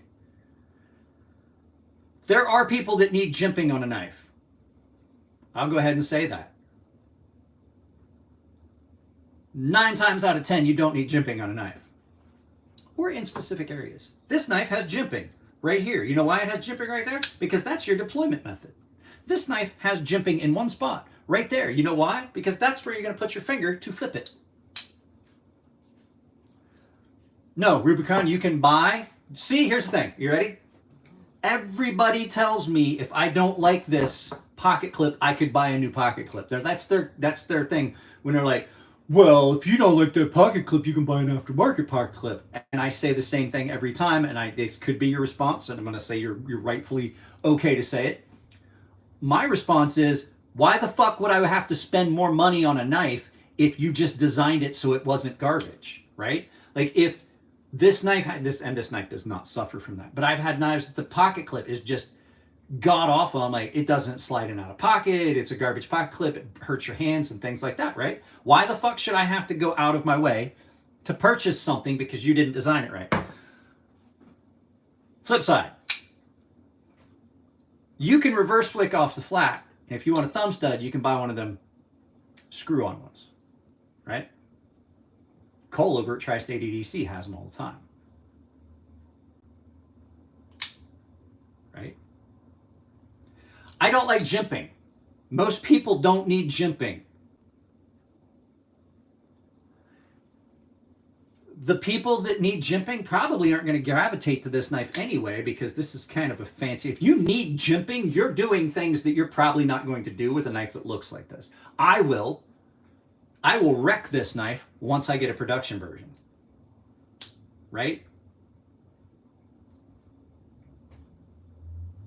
Does this knife need jimping? You know why I didn't go with jimping? Because of the way I designed the handle. See how fat it is up here? I'm locked in, and now I have this big choil, especially if I'm up in this big choil. That knife is not coming out of my hand. And if this knife was in this grip was going to come out of my hand, no amount of jimping in the world would keep that knife from coming out of my hand. If you're in this grip, and this knife, you slide up over onto the blade, or especially in this grip. If you're in this grip, and your hand slides up and over that, no amount of jimping on this knife would have prevented it. Ever. Period. Most jimping is done as, I don't like jimping on this. This doesn't need jimping, and the jimping that's on this has been my big complaint on this knife.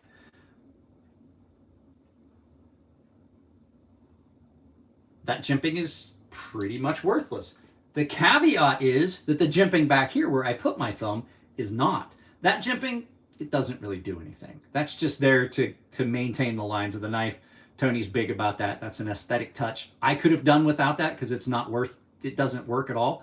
That jimping is functional. That's the caveat to it. Could have done without it, but it stays with the lines of the knife. When you look at it, you've got jimping here all the way up to here. Same amount. One thing about Europeans, they don't tend to like jimping. I don't know. I don't know a lot of Europeans. They can't carry knives anyway. This knife has very, very good jimping, and it has really good jimping there. I don't mind it because it's functional.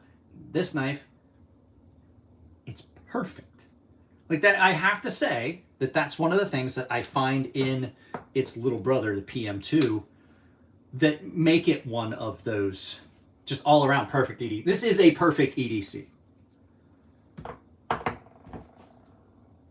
Favorite knife? the best EDC knife on the market. Just because it's the best EDC knife on the market doesn't mean that it's going to be my favorite knife. I do have to say, this knife is almost perfect. I did cut a sharpening notch in on it. One of the things that Spyderco have going for them is they make a quality product. They've got the best lock. I have to say, between these two, these are the two best knife locks on the market. The ram lock from Microtech and the compression lock from Spyderco are hands down the best knife locks on the knife market. I don't care about any of the new stuff that's come out. I don't care about how much I love frame locks and liner locks. Button locks are okay. This is the best knife lock on the knife market. It's ambidextrous. It's super strong. It's easy to manipulate, and if you add this in, it does not detract from the feel of the knife. You don't have anything here that's changing the ergos on the knife. Then when you get into the way the handle feels in hand, you've got this grippy G10 on this, and then this jimping here. When you get up on this, that is a self-defense grip. You can use this knife to defend yourself. You can use this knife for day-to-day tasks. You've got multiple handholds. You've got S90V on this, the deployment on it, and if you're left-handed, right-handed, you can carry it either way. And if you're one of those weirdos that likes to carry a knife tipped down, which I think should be grounds to have your cooking implements at your house removed because you're probably too dumb to use them and you'll hurt yourself. I'm just kidding. Just kidding.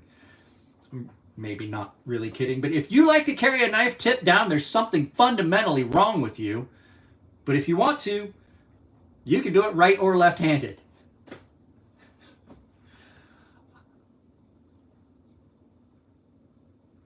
Do you guys remember when tip down was the only option you had to carry a knife? And you had to pull that knife out of your pocket, and then you had to switch grip, and then you had to deploy the knife. And I was like, why does it feel to me that like the pocket clip's on the wrong end of the knife? Right? Even back then, this was when I first got into knives. And I'm like, it seems like to me that pulling the knife out of my pocket and immediately going into the grip I need would make more sense. But if you're still one of those weirdos that are fundamentally broken, that wants a tip down carry, Spyderco lets you do it. The deployment on a Spyderco, I'm sorry, I'll stop. No, I won't. You're fucking weird. Deployment on Spydercos is one of the most fun. The Spidey hole is just incredible. You can slow roll it. You can Spidey flick it, which is satisfying. But the thing that makes Spydercos look weird because of the hole, because the hole is so good. I'll talk to you about that in a second. What makes it so good is the big hole, but then a lot of people are like, yeah, but it makes the blade look ugly, right?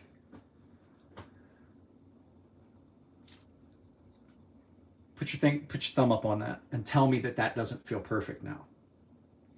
That's the first Spyderco knife I ever had, and I was like, God, that thing's ugly. And then I grabbed it, and I was like, oh, I get it. It was a Spyderco Endura, still one of the best, fundamentally the best design knives out there for an everyday work knife if you're in the military and you just need, or just all around work knife. That thumb ramp that turns into, I like to call it the camel's hump or the Spidey hump, not the Humpty Hump. You guys remember Humpty Hump? My buddy Dave looks like the guy from, was that Digital Underground? Was that the name of the band? Humpty Hump? The gold nose? Because that would like, I can't remember. At any rate, my buddy Dave Hamill looks just like big nose and everything. I'm like, oh my God. Dave, sing me to Humpty Hump. He's like, fuck you. That's what I thought. That's what, see, look. Guys, I know I look, my fucking friend told me, he's like, bro, if I didn't know you and I saw you on the street, I would think that you had one of them fancy pillowcases with eye holes cut in it hanging up in your closet. He goes, absolutely not the case. He's like, you're that dude that's going to be fucking banging gangster rap way too loud in a parking lot, having everybody look at you. At any rate, there's so many things, but the jimping, the jimping you get on this is just great. And then I argued it at first. I did when I first got this knife. That grip right there, it's perfect. Perfect. You are locked in. Now, somebody said something about the compression lock button, the button compression lock. Typhoon. So they are basically the same thing. It's like, okay. It's like a mirror image of this. It's like they went ahead and put a CME on it, but punched it through and then just mirrored it. It's like a left-handed compression lock with a button on it. So it's just basically a button backliner lock. Now, the problem is because the button is on this and it's all the way in, you wind up with this big choil that you can't avoid. Spyderco kind of has it because the choil is there, but it really doesn't affect as much. The problem I had with this one, and I love this knife, and I told Jeff this, that's where I want to hold this. If I get all the way up here, it's not as comfortable to use. And so when I'm holding it all the way back here, right? When I'm holding it all the way back here, I've got this spot. I would like to have seen this done maybe in a button, like an actual button lock or a liner lock without the choil. Like that much of that choil could have been on that and you'd have had much more. Don't get me wrong, it's a great knife. I do like this knife. But I have caught myself a couple times addressing the cut and I go in and I catch the choil. Like once you get used to it, it's not gonna be an issue. You know, you're gonna kind of feel it out. God, my shoulder hurts. Knives and pizza sharpening is a whole new ballpark. It's a literal skill. Yeah. Yeah, that's right. That's right. Tupac was part of Digital Underground. That's right. As a matter of fact, Digital Underground was in the movie, the Chevy Chase and Dan Aykroyd movie, Whole Lot of Trouble. Dan Aykroyd played the corrupt judge, and John Candy played like the girl. It was like he was like a girl. I played the sister or the daughter or the granddaughter of the judge, and he played the sheriff. I think he played 2 or 3 roles, but John Candy was dressed up like a girl, and she was in love with Chevy Chase. Dan Aykroyd was the judge. Whole Lot of Trouble. Dan Aykroyd, Chevy Chase, John Candy. It's a fucking hilarious movie. Demi Moore. That was the first time I'd ever seen Demi Moore in anything, and that's the first time I looked at Demi Moore. I was like, God, that chick is fucking hot. And I was right. Spidey hole. This is the only Spidey. Is this the only one? No. I have an Endura. This is the only one that I can't Spidey flick. Spyderco Police. Tupac was a backup dancer. You know what I heard? There was a big thing. Did you know that Tupac kind of reinvented himself? That Tupac was gay? Have you seen that? Like there was an interview of him where he was quite clearly effeminate. I'm not going to say that he was or wasn't, but there was a I'm going to make some coffee while we're standing here. There was a video that came out of him doing it was an audition tape. And I watched it, and I was like,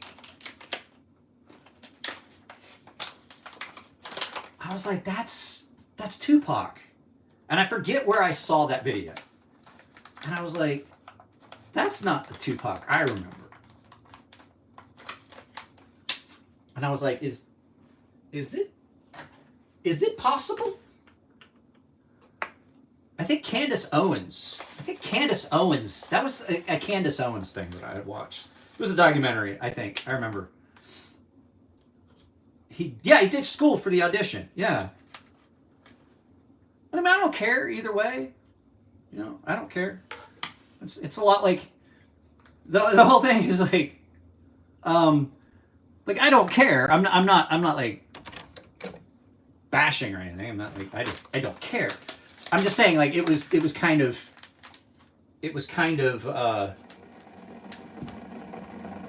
weird when I saw that video. I'd never seen that video before. But like I said, your sexuality, your politics, your religion are a lot like your pecker. It's great to have them. Don't pull them out in public, because I don't care. Yeah, I know he is. Well, they say he is. No, that popped into my head. As things do when you're just standing around without a script in front of a camera. You want to see what really goes on in like, especially a content creator that's used to talking to a camera. Like, I didn't used to be able to do this. Like, I could do this even if there were no viewers. And it's because you get so used to talking to yourself in a camera, like either on the monitor, or sometimes I'll have, when I do the green screen stuff, I have a really long USB cord that I can plug into the camera, and I can see up on the screen. I can see whether I'm in focus and stuff, because the little screen on the one camera that tips up, it's not great. And so, what kind of coffee? So this was a gift. This is, and I don't like Bones coffee. I prefer coffee brand coffee. There's a link to coffee brand coffee down below. It saves you 10%. But this was a gift, and this is Bones Coffee's mystery flavor. And so far, all the Bones coffee stuff I've tried, I've only had one of their flavored coffees that I've only ever had one of their flavored coffees that was okay. Typically, I'm not a fan of flavored coffees. Coffee brand coffees, flavored coffees are good. They're really good. I prefer just their, I'll show you what I've been drinking. Coffee brand coffee. I'm part of their Roaster's Choice program. So I get a Vosteed Mini Nightshade S35 VN. No, I don't like the Olight Parrot. If you're gonna get a Vosteed Mini Nightshade, get the 14C28N one. It's in an axis lock. It's probably one of the better axis locks with the 2 springs on there, and it's a much better knife. The Vosteed Mini Nightshade, you don't give up anything. I'll go grab mine. I just got my coffee done. See, it doesn't have a flavor. It just smells like coffee. It's okay coffee. This is superb coffee. The Mini Nightshade, you don't give up anything in the amount of blade that you're getting compared to the large. I don't think you do. I find it to be a little bit more comfortable to use and cut with than the full size. And give me a moment. I'll go grab it. It's one of the smaller knives out there, but I'll be right back.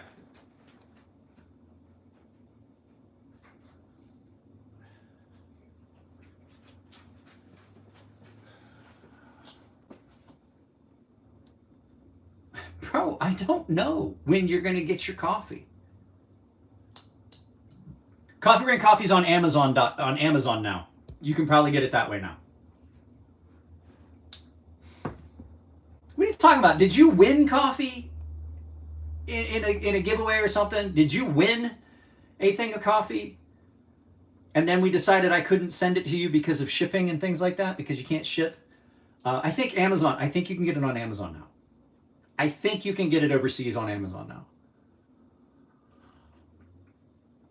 Did you guys know that you can take your Keurig apart and adjust the thermostat? Mine wasn't making coffee hot. It was making coffee, but it wasn't making it as hot as I wanted it. And I adjusted the thermostat on my Keurig. There's a way to do it. I needed help. I didn't do it, but let me rephrase that. I did not do it myself. We adjusted the adjustable resistor in there, the radiac that's in there. We adjusted it over just slightly so that it made the coffee hotter. Yeah, so with this knife, you don't give up much compared to the full size. So this has a nice blade shape that allows you to use more of it. This one's in 14C28N. This would be the one I would recommend. I like this one. I have a link to Vosteed. You might be able to find it. But this one is really, really good. I think these were $55 or $60. 14C28N, really good steel, but it's nice and thin. It cuts really well. But the nice thing is, it is a very small package. A lot like most of the trolls that come on my channel. They have a very small package. This is not even the size of my index finger.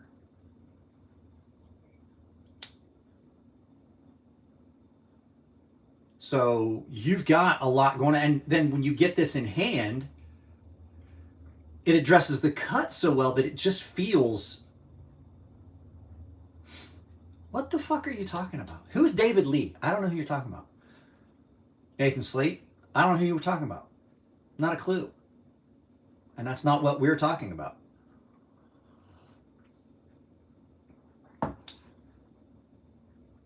So axis lock on this, really good axis lock. The nice thing about this is in this $55 knife, there's zero blade play, as opposed to this almost $300 piece of garbage knife that Benchmade makes. And they were the designers of the axis lock. And this thing has a ton of blade play, because if you tighten this down, because they refuse to modernize their process, and so they use washers on this, that these things are a pain in the ass to take apart and clean up. It's a pain in the ass to get the washers back in, and you don't get any of the benefits. This runs on bearings, so you can tighten the pivot all the way down. And this is the mini nightshade. That's what I'm telling you, Chicago. That's what we're talking about. Go with this. I don't like the Olate Parrot. That's why I've been describing this knife for you for the last 5. I was doing this for you, Chicago 23. Was doing this. Guess what? You look like somebody that is gonna have to come back in 24 hours, because I don't fucking care what I look like. I was doing this for you. This is the mini nightshade, and I was saying you should get the 14C28N1, not the S30VN1. This is a little bit better in my opinion. All that time I went through all that. The axis lock on this, like I was saying, this to get the action smooth so that you can at least like get it so you can do the things that you want to do with an axis lock, you got to have blade play in it. Because this runs on washers, which means if you tighten this down and get rid of the blade play, there's a lot of friction. And the thing about Benchmades are wobbly and loose, and if you just even barely touch the screw, it's tight and it's a two-hand opener. I'm like, how? Like a cunt hair. And not even like as a VE likes to say, not even like a Scandinavian blonde one. Like a coarse, curly Caribbean one. Like the thick ones. That's like that much of a little slight adjustment will go from wobbly and loose and blade play to too tight to flip it and you got to open it with both hands. Do you believe that Wrangler Star, like I don't like to disparage channels, but Wrangler Star has said, this is the best EDC. And I'm like, right there, I was like, okay, right there. That tells me everything I need to know about not watching your channel. I used to like Wrangler Star, and he's just basically, his channel kind of, like, I don't know. It's not what it used to be. It's not what it used to be. Well, since this is the last live feed we're going to do for a while, you guys want to keep doing this for a while? There's 47 of you here. I mean, we'll stick around for a little bit. I don't know how many people are watching on the shorts feed, because it is a vertical. Yeah, there's still a bunch of people here. 14C, I like, okay. So 14C28N is probably one of my favorite steels. And I like it better than S35VN. 14C28N takes a different kind of edge. The edge it takes is typically more aggressive. In something like this with a smaller blade, I want an aggressive edge.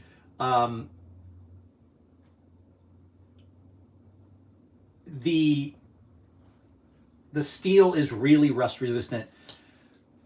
It's easy to sharpen, it's easy to maintain. S35VN has a tendency when you start getting into some higher grits, or if you have stropped a little bit aggressively. This is the big, like S35VN gets slick. So it's still sharp, but it won't cut things like rope and line and things like that, which is like why I like the 14C28N better, because it's got some more, it's a different type of carbides. The shape of the carbides are more aggressive. So even after stropping, you're not losing your tooth. The scratch pattern is only part of the thing with 14C28N. So 14C28N with those really angular, weird carbides, you can strop it more often before it starts to lose its aggressiveness, and you have to sharpen it. With S35VN, if you're using a loaded strop, you can burnish that really easily because you lose your scratch pattern, because the grain structure is super fine on it, which means the carbides are super fine. S35VN is a good steel. You just got to keep it at a lower grit. This one, if you happen to have a ceramic pocket hone, which typically have a tendency to be on the finer side of the grit, you're going to run into problems, S35VN not maintaining that aggressiveness you want, and then you're going to have to go back and sharpen. This, you don't run into that because the carbides maintain that aggressiveness, if that makes sense. I just like 14C28N's edge better. And like I said, it's easier to strop it. You can just take your belt off, strop it on raw leather without any compound, and it brings the edge back up. It's really easy to sharpen. It holds an edge decently well. It doesn't rust real easily. It's a pretty good all-around steel, which makes sense because it was designed for use in knives and cutlery, knives and cutting tools. No. I don't know. I don't pay much attention to Boker. So Boker for me is a lot like CRKT. They have a couple knives that are pretty cool. CRKT used to have a couple knives that were pretty cool. Their deadlock, the CRKT deadlock, was that what it was? I can't remember. It was like a $700 knife. Nick Shabazz had one. I got to handle his. His knife. Dirty-minded fucks.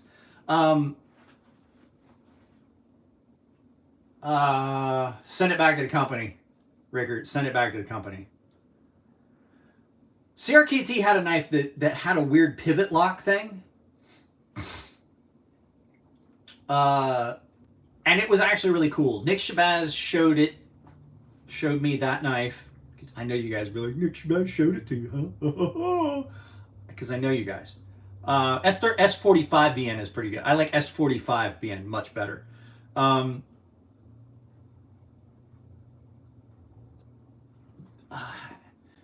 Fuck, why can't I think of it? It was a weird, like, pivot lock kind of thing. I can't remember the name of it. Now I'm going to have to call Nick after this. Like, Nick, what the fuck was that knife you had that was the CRKT, like the $700 CRKT?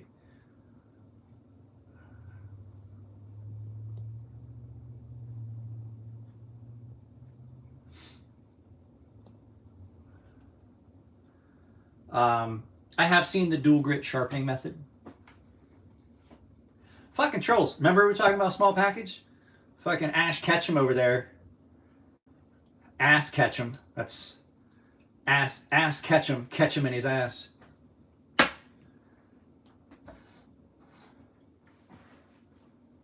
I have seen it. I don't like it. I just think I prefer a single grit. I've seen it. I tried it once. 40 SW fan, by the way, one of my favorite calibers. I've tried it and I just didn't find it to be what I wanted.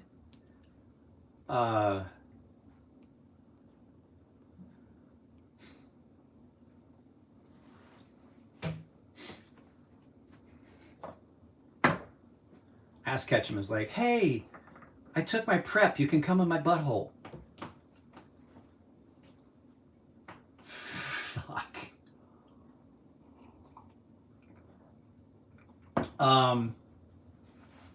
I know. So my whole thing is I just don't see the sense in sharpening at two different grits. Some people say that the edge lasted longer.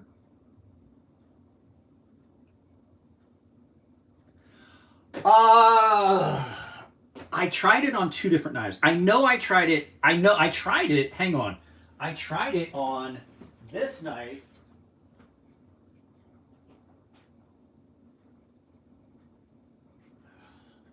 I can't remember what the other one was. I tried it on this one. Then this one's an S35BN. I tried it on this S35. So I took it to 600 grit on one side and 1,000 grit on the other. Or was it? No, 400 grit on one side, 1,000 grit on the other. And I really didn't see a marked difference in the cutting from what I would do if I was sharpening at 1,000 grit, right? Actually, it was more like I didn't see a difference between what I would expect in a 400 grit edge. I have 2 of them in the garage, in the studio right now. They've got to be cleaned. It's been humid, and I have to clean and oil them. So my 2 katanas that I had, I used to take Japanese. I lived in Japan for 13 years. I took Japanese sharp swordsmanship. I took kanjutsu. So I have 2 swords that are actual, like, battle ready swords that I had made for cutting. What are our thoughts on ZDP 189? I have that knife that you're talking about. I'm not going to dig it out. I have a slayback in ZDP 189 core, what you're talking about, from Monterey Bay Knives, and it's great. So what you wind up with is you don't have to pay as much because you've got less ZDP 189 because it's sandwiched between 2 pieces of 420J, which is similar to what you have here, where you have a ZDP 189 core, then all this jacket material, and there's alternate layers of ZDP 189 and 420J. So it's just sacrificial stuff, but the center of this is all ZDP 189 at 67 Rockwell, and you can't see it, but if you were to look, you can see the strip down the middle. It's a way to save material, so you can get away with using a thinner plate of your ZDP 189, but still have a thicker blade stock.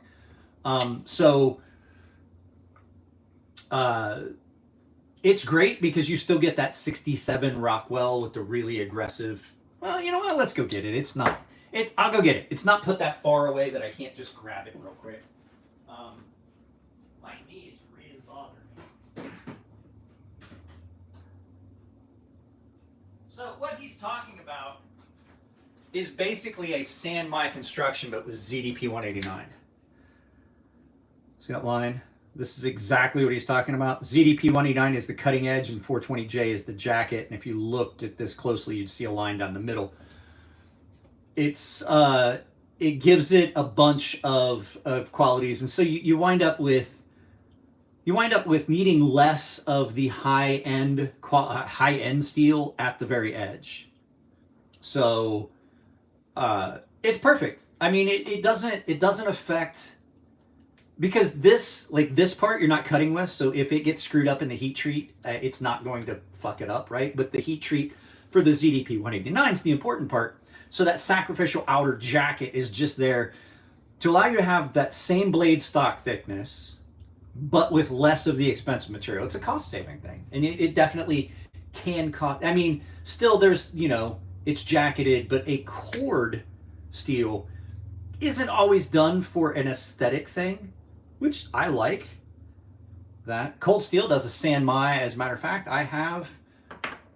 Let's go get it as well. I have my cold steel Taipan, which is basically the same thing, but instead of ZDP 189, you're looking at VG10.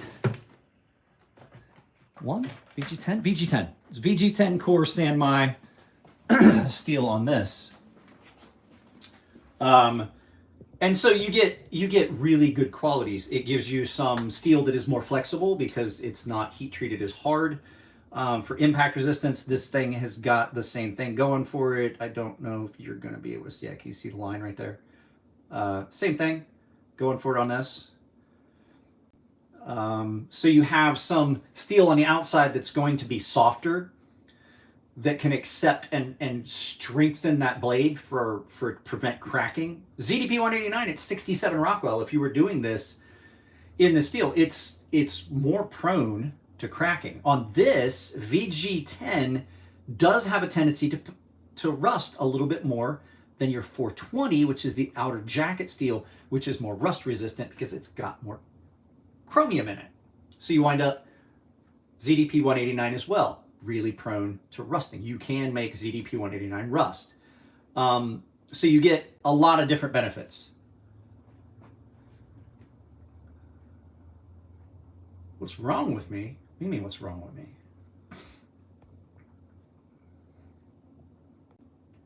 I'm not a fan of MagnaCut just because of the same thing I talked about. The grain structure, it's super fine. It's a good steel for a lot of stuff. It would be great. I'm telling you right now, if my father-in-law was still working as a carpenter, master carpenter, I guarantee that I would tell him to see if he couldn't get chisels and planer blades, hand plane blades made in MagnaCut, because really, really good edge retention, really good rust resistance, but that super fine grain structure means that when you sharpen that up to super fine grit or super fine grit on a stone, super high grit, like 10,000 grit, you're not going to have anything that's good. It's going to be such a fine cut that there's nothing you have to do after. It's going to leave you that smooth cut. So the coarser the edge, the coarser the carb is. Like 14C28N would not be good for that application. When you're doing that, you're going to leave, those carb edges are going to leave a rough surface on that cut with a plane or with a chisel. Like the guys that use the small little finger planes and chisels to make musical instruments like violins and things like that, the less sanding you have to do and finishing you have to do, the better. And so a super fine grain structured steel will be great for that. For my day-to-day, I just don't like it. It's a good steel, and I'm not gonna lie, as soon as I figure out where I set it down, so far I'm pretty happy with this knife that Jared designed. This is Jared Neves' knife. I did a video about this. You can go find it in my videos playlist down below about how good this knife is, and it's in MagnaCut. And I have not had to sharpen it yet. I've used a good bit. I've been kind of gently using it, but I've used it a good bit and I haven't had any issues with the edge. It seems to be holding its edge great on this, but this is 64 to 65, I believe. If I remember what Jared told me about this, it's like 64, 65 Rockwell. Seems to be doing really well. And I have stropped it, but I have not had to sharpen it. So we will see. Now, I will say on this, I've noticed when I strop on the loaded strop, it's got a kind of, because it's a hollow ground, almost a double hollow. So there's like a hard edge when you're stropping it. It does pick up the stropping compound and lay it behind it. So that's not much to complain about. 63 to 64, is that what this is? I can't remember. I wrote it down when Jared sent me all the info on it. It's in my little notebook that I use for stuff when I'm setting up scripts for videos. But I will say, it seems to be holding its edge very, very well. And the edge that's on it is very good. The problem I have is like when then you sharpen it, I like to take stuff up because I like that pretty polished edge, right? That pretty mirror polished edge on stuff. And there's some steels that will do it and some steels that won't perform the same at a higher grit. They almost get burnished. S90V, as much as I like it, you take it up too far. Boogie blades. You can have them make swords. The sword, I'll grab it. I'll grab it and show it to you. This is a sword that I had made for use in class. This was done by Boogie Blades. Their stuff is really good. You can get specific handle lengths. Me as a bigger guy, I need a longer handle. This is one of their high performance cutters. It's a wider blade. It's a longer blade. So this was made for me to the length I requested. But they're pricey. So I can't remember. BEGUGIE, I think. They're online, but they're part of Hanway. So Hanway Forge, but you can get customized. I would say check out Hanway, and they should have something that would lead you to it. But I think I paid $1,200 or $1,300 to have this made for class. It would probably be a good bit more now. And like I said, they're down here specifically because they need to be they need to be wiped down and re-oiled because we had all that rain. It's almost like 4B then, because when you eliminate stress, and what I've seen, it takes a great polish and keeps bite. Yes, because it has big obtuse carbides. I like M4 as well, because same thing. I could take it up to like 8,000 grit, really attractive edge, mirror polish style edge, and then that aggressive bite. Now, you can mitigate that. There's a way to do that. It's called a micro bevel. So what you can do is you can polish your edge up.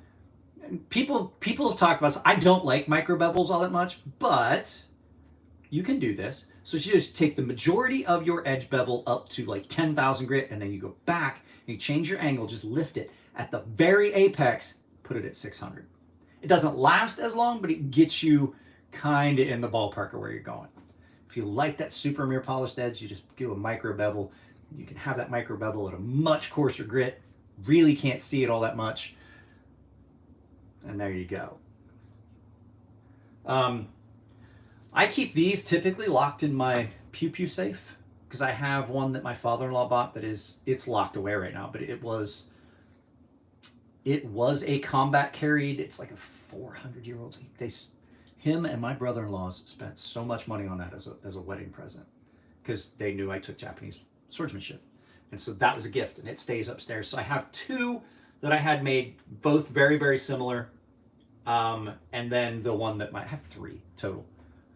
Four total. I have just a day-to-day like bullshit, like $400 off the shelf, like Paul Chen practical katana. They're like I think they're like $300 or $400. So there you go. But go over to JS Bladecraft, Joe Steele. Check out, he does a lot of stuff about swords. And you can go to his, and he gives all kinds of recommendations for Japanese swords. So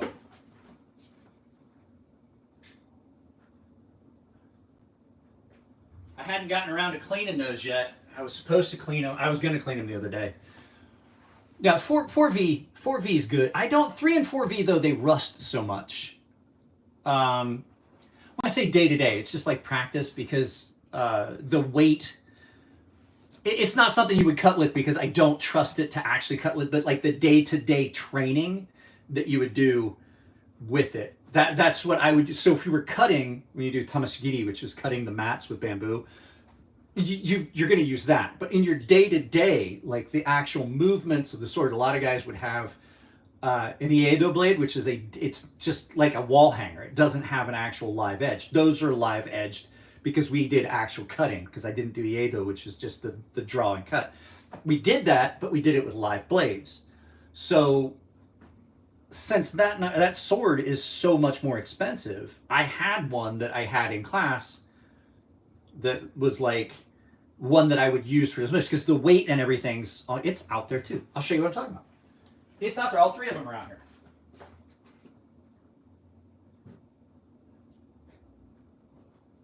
So this isn't like custom built, but the weight and handle and everything on it are almost the same. And so what you get is this is just a production style sword. So the weight and everything feels almost identical. And so when you're doing like the day-to-day training and practices, this is great, but I wouldn't trust this to cut with. So that's why that one's in there. It's still, it's still a really decent sword, but it's not the same. I wouldn't trust it to be cutting bamboo and the bamboo mats with the bamboo core. I don't trust this for that. But to go through motions of movement in class, yes. And it's not as sharp. This did not come. That thing is insane. Right through newspaper, right through fucking tissue paper. It just sliced through everything. This isn't that sharp. So when you're doing the cutting, you're not going to get the same result. It's like, let's put it this way, my daughter had two pairs of skates. She had practice skates and she had competition skates. Practice skates were fine, but they looked like shit. So the other pair of skates were her competition skates. You know what I mean? Tights. She also had competition and practice tights. So when she would practice in her costume, because it's different skating in a costume, the the tights that she would wear when she would practice had holes and stuff in them, so that the good ones never got like cut with the laces and all that stuff. She could wear those until they got a hole, and then they became practice ones.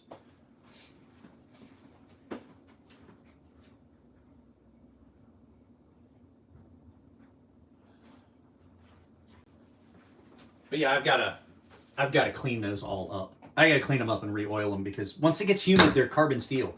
And so you got to be really careful, because if you touch that, like if I wipe the oil off of either one of those swords and you touched it, within minutes, you're going to have a little orange fingerprint that is almost impossible to get out. Speaking of orange, I just want to throw this away. I just want to destroy it. I'm so disappointed with that. What a gunto? You mean the ones that were the metal sheath, metal handle ones that the officers carried in World War II? You can get those. They're not that expensive. Or are those called Junkos?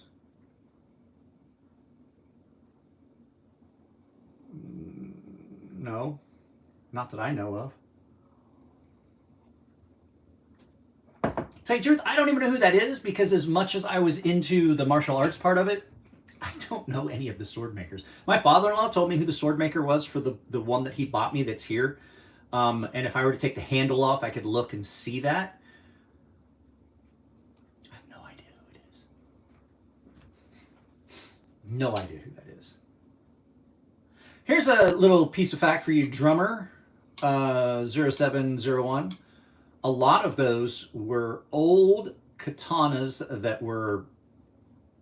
had been collected by the daimyos and then the emperors and stuff like that when they disarmed the samurai. And then they were stored and then were cleaned up, rehandled, resheathed. And the reason they used metal was because it was much easier to make a stamp than to give them a wooden sheath, wooden scabbard and things like that.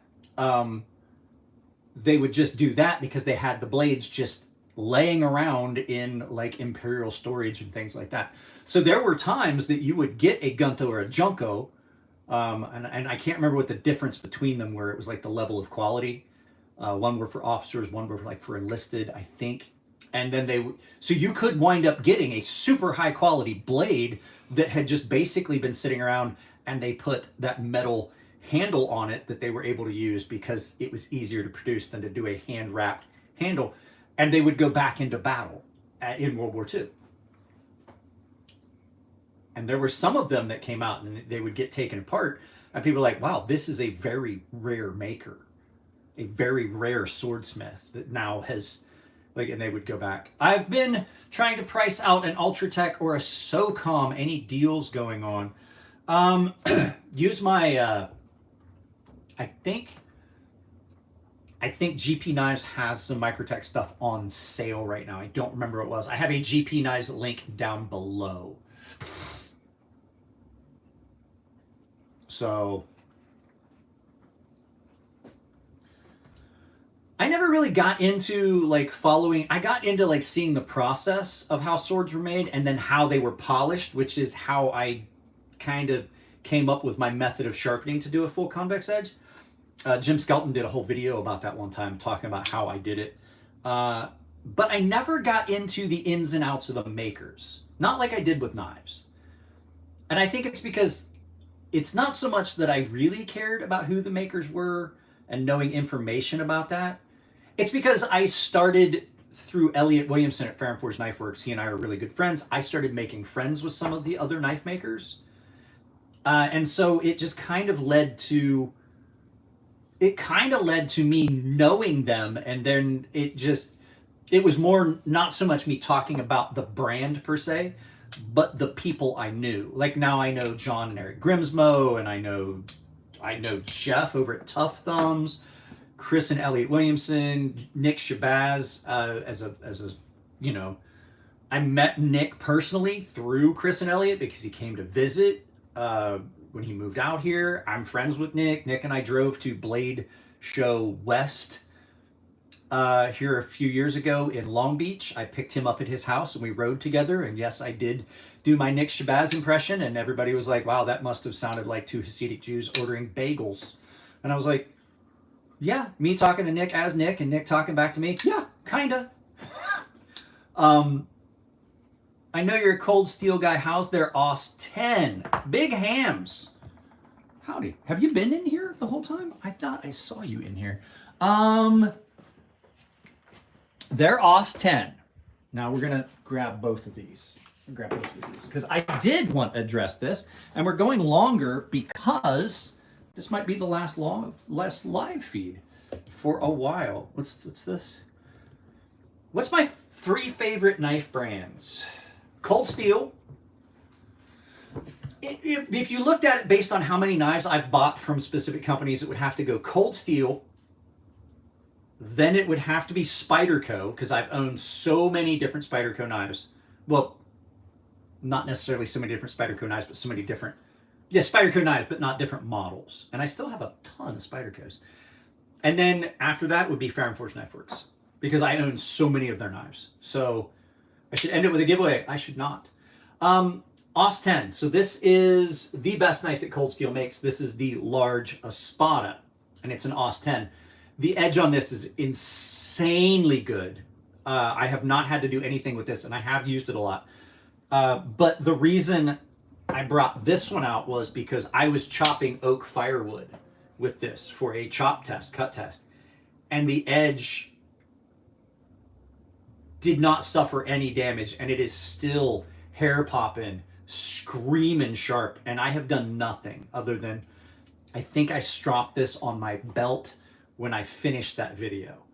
So their OS 10 seems to be great. Now, I've had OS 10 in the past. Yes, you can't have that out and not do it at least once. It's just that much fun. I've had OS 10 in the past. I had 80-20.5 that my buddy had, and it was in OS 10, and it was the first run of them that they did with the Demco 80-20.1. We don't do politics here. I get it. I'm happy for you, but no politics, no religion. We don't do back to blue. We don't BLM. We don't put any of that stuff in here. I used to make knives, Scooter. I used to make knives. But yeah, their OS 10 seems to be really good. Now, the Demco Knives 80-20.5, I'm not doing a giveaway. I don't do giveaways anymore. If you want to be a giveaway, you got to be part of my paying members. Those are the only people that I do giveaways for. And I do separate to YouTube. And the fact is, I don't do them because you start doing giveaways, people turn into assholes. And the only comments you'll get is like, when's the giveaway start? When's the giveaway start? When's the giveaway start? It just left a bad taste in my mouth. This is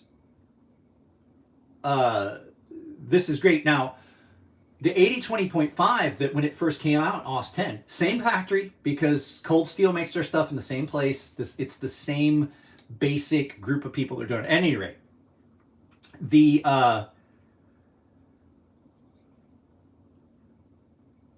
you couldn't deburr it. There was something wrong with the heat treat on that. And I kind of was like, OS 10's off the plate. When I got this, I did not pay attention because I didn't pay for this. I used my buddy's points. I didn't pay attention to the steel. And so I just got it. I did not want the big over-the-top higher-end version, right? And so I got this. The OS 10 was just incredible. And I have to check and make sure that I had to make sure that my landlord was coming. At any rate, no, I did that on purpose. My landlord's coming at 11:20, so I have to end this soon. At any rate, what I was saying was, this did not have that problem with the burr. It didn't have that problem with the burr.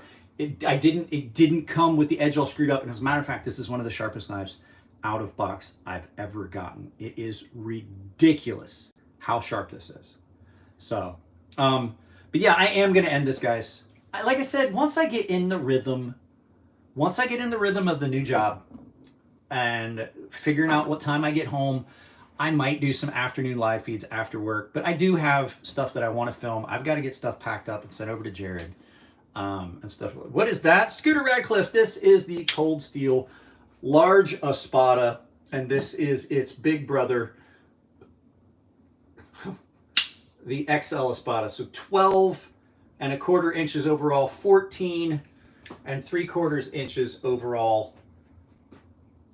And surprisingly, I can't tell you how surprised I am at how good this is, but I think this is Cold Steel's best knife ever.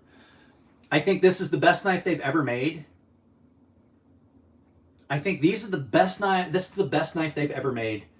The steel's really good. It is a very functional knife, even though it is still in the realm of insane size at 12¼ It's got a 5.5 inch overall length blade, but the balance and everything on them. I think this was one, oh jeez, I can't remember. I think this is 160, something like that. I don't know. Do not know. Before you go, what's your best recommender for regrind on my Shaman? Sell your Shaman to someone else and buy a military 2 with full flat grind. That's your best. That's your best bet. Shamans are not good. Regrind, okay, regrinding a knife is, you're gonna wind up with problems. If you don't have the proper stuff, you're gonna overheat the blade, you're gonna burn it up, all that stuff. It's just better. You're just better off to get rid of your Shaman or put it somewhere else and do it stuff, and then do you stuff out to review and send it back or not? If somebody sends me something, I will do a review on it and send it back. There's some caveats to it and stuff like that. But typically, if you want to reach out to me for something like that, do I send my stuff out for review? Occasionally, but I've got to know the person. Here's the thing. Like if you're a content creator and you want to borrow something that I have on my channel, I got to know you. Because twice now I've sent out knives and they've gotten stolen. I had one guy I sent a knife. I had one guy I sent a knife to, and he told me that, oh, the knife, the package came, and here was the thing. I had a knife that I got that he had won, and I had a knife that I had gotten as a gift. It was a kind of a rarer knife, and it was really cool. And he's like, yeah, I'd love to do a video. And I got it, and he was like, oh, this is how the package showed up, and it was all ripped up and all. I was like, what the fuck? And so the knife, which was a, what was it? It was Skaha. It was the North Country Knives or North Country EDC Skaha. They're rare. They're hard to get. It's like a great knife. I'd had it for about 3 weeks. And then I was like, bro, what the fuck? Like, did you like try and get a hold of the post office, this and that? I got to get the, and dummied up and never answered. And I had another guy that I sent a knife to. And I sent him the knife, and I was like, yeah, it's coming. And it wasn't an inexpensive knife. It was one of the knives that had come to me from a company. And so he was like, I'd love to see it on channel. I was like, send me your address. Send him the address. Send him the knife. Never heard back from him again. Never heard a word back from him again, ever. And I'm like, oh, great. Luckily, it was the CJRB that they had sent me. It was a CJRB Riff, and I had doubles. They had given me 2 prototypes of the CJRB Riff, and basically one of them went away, the black one. And so now I still have the green one, but I sent it out, and basically the guy got a free knife.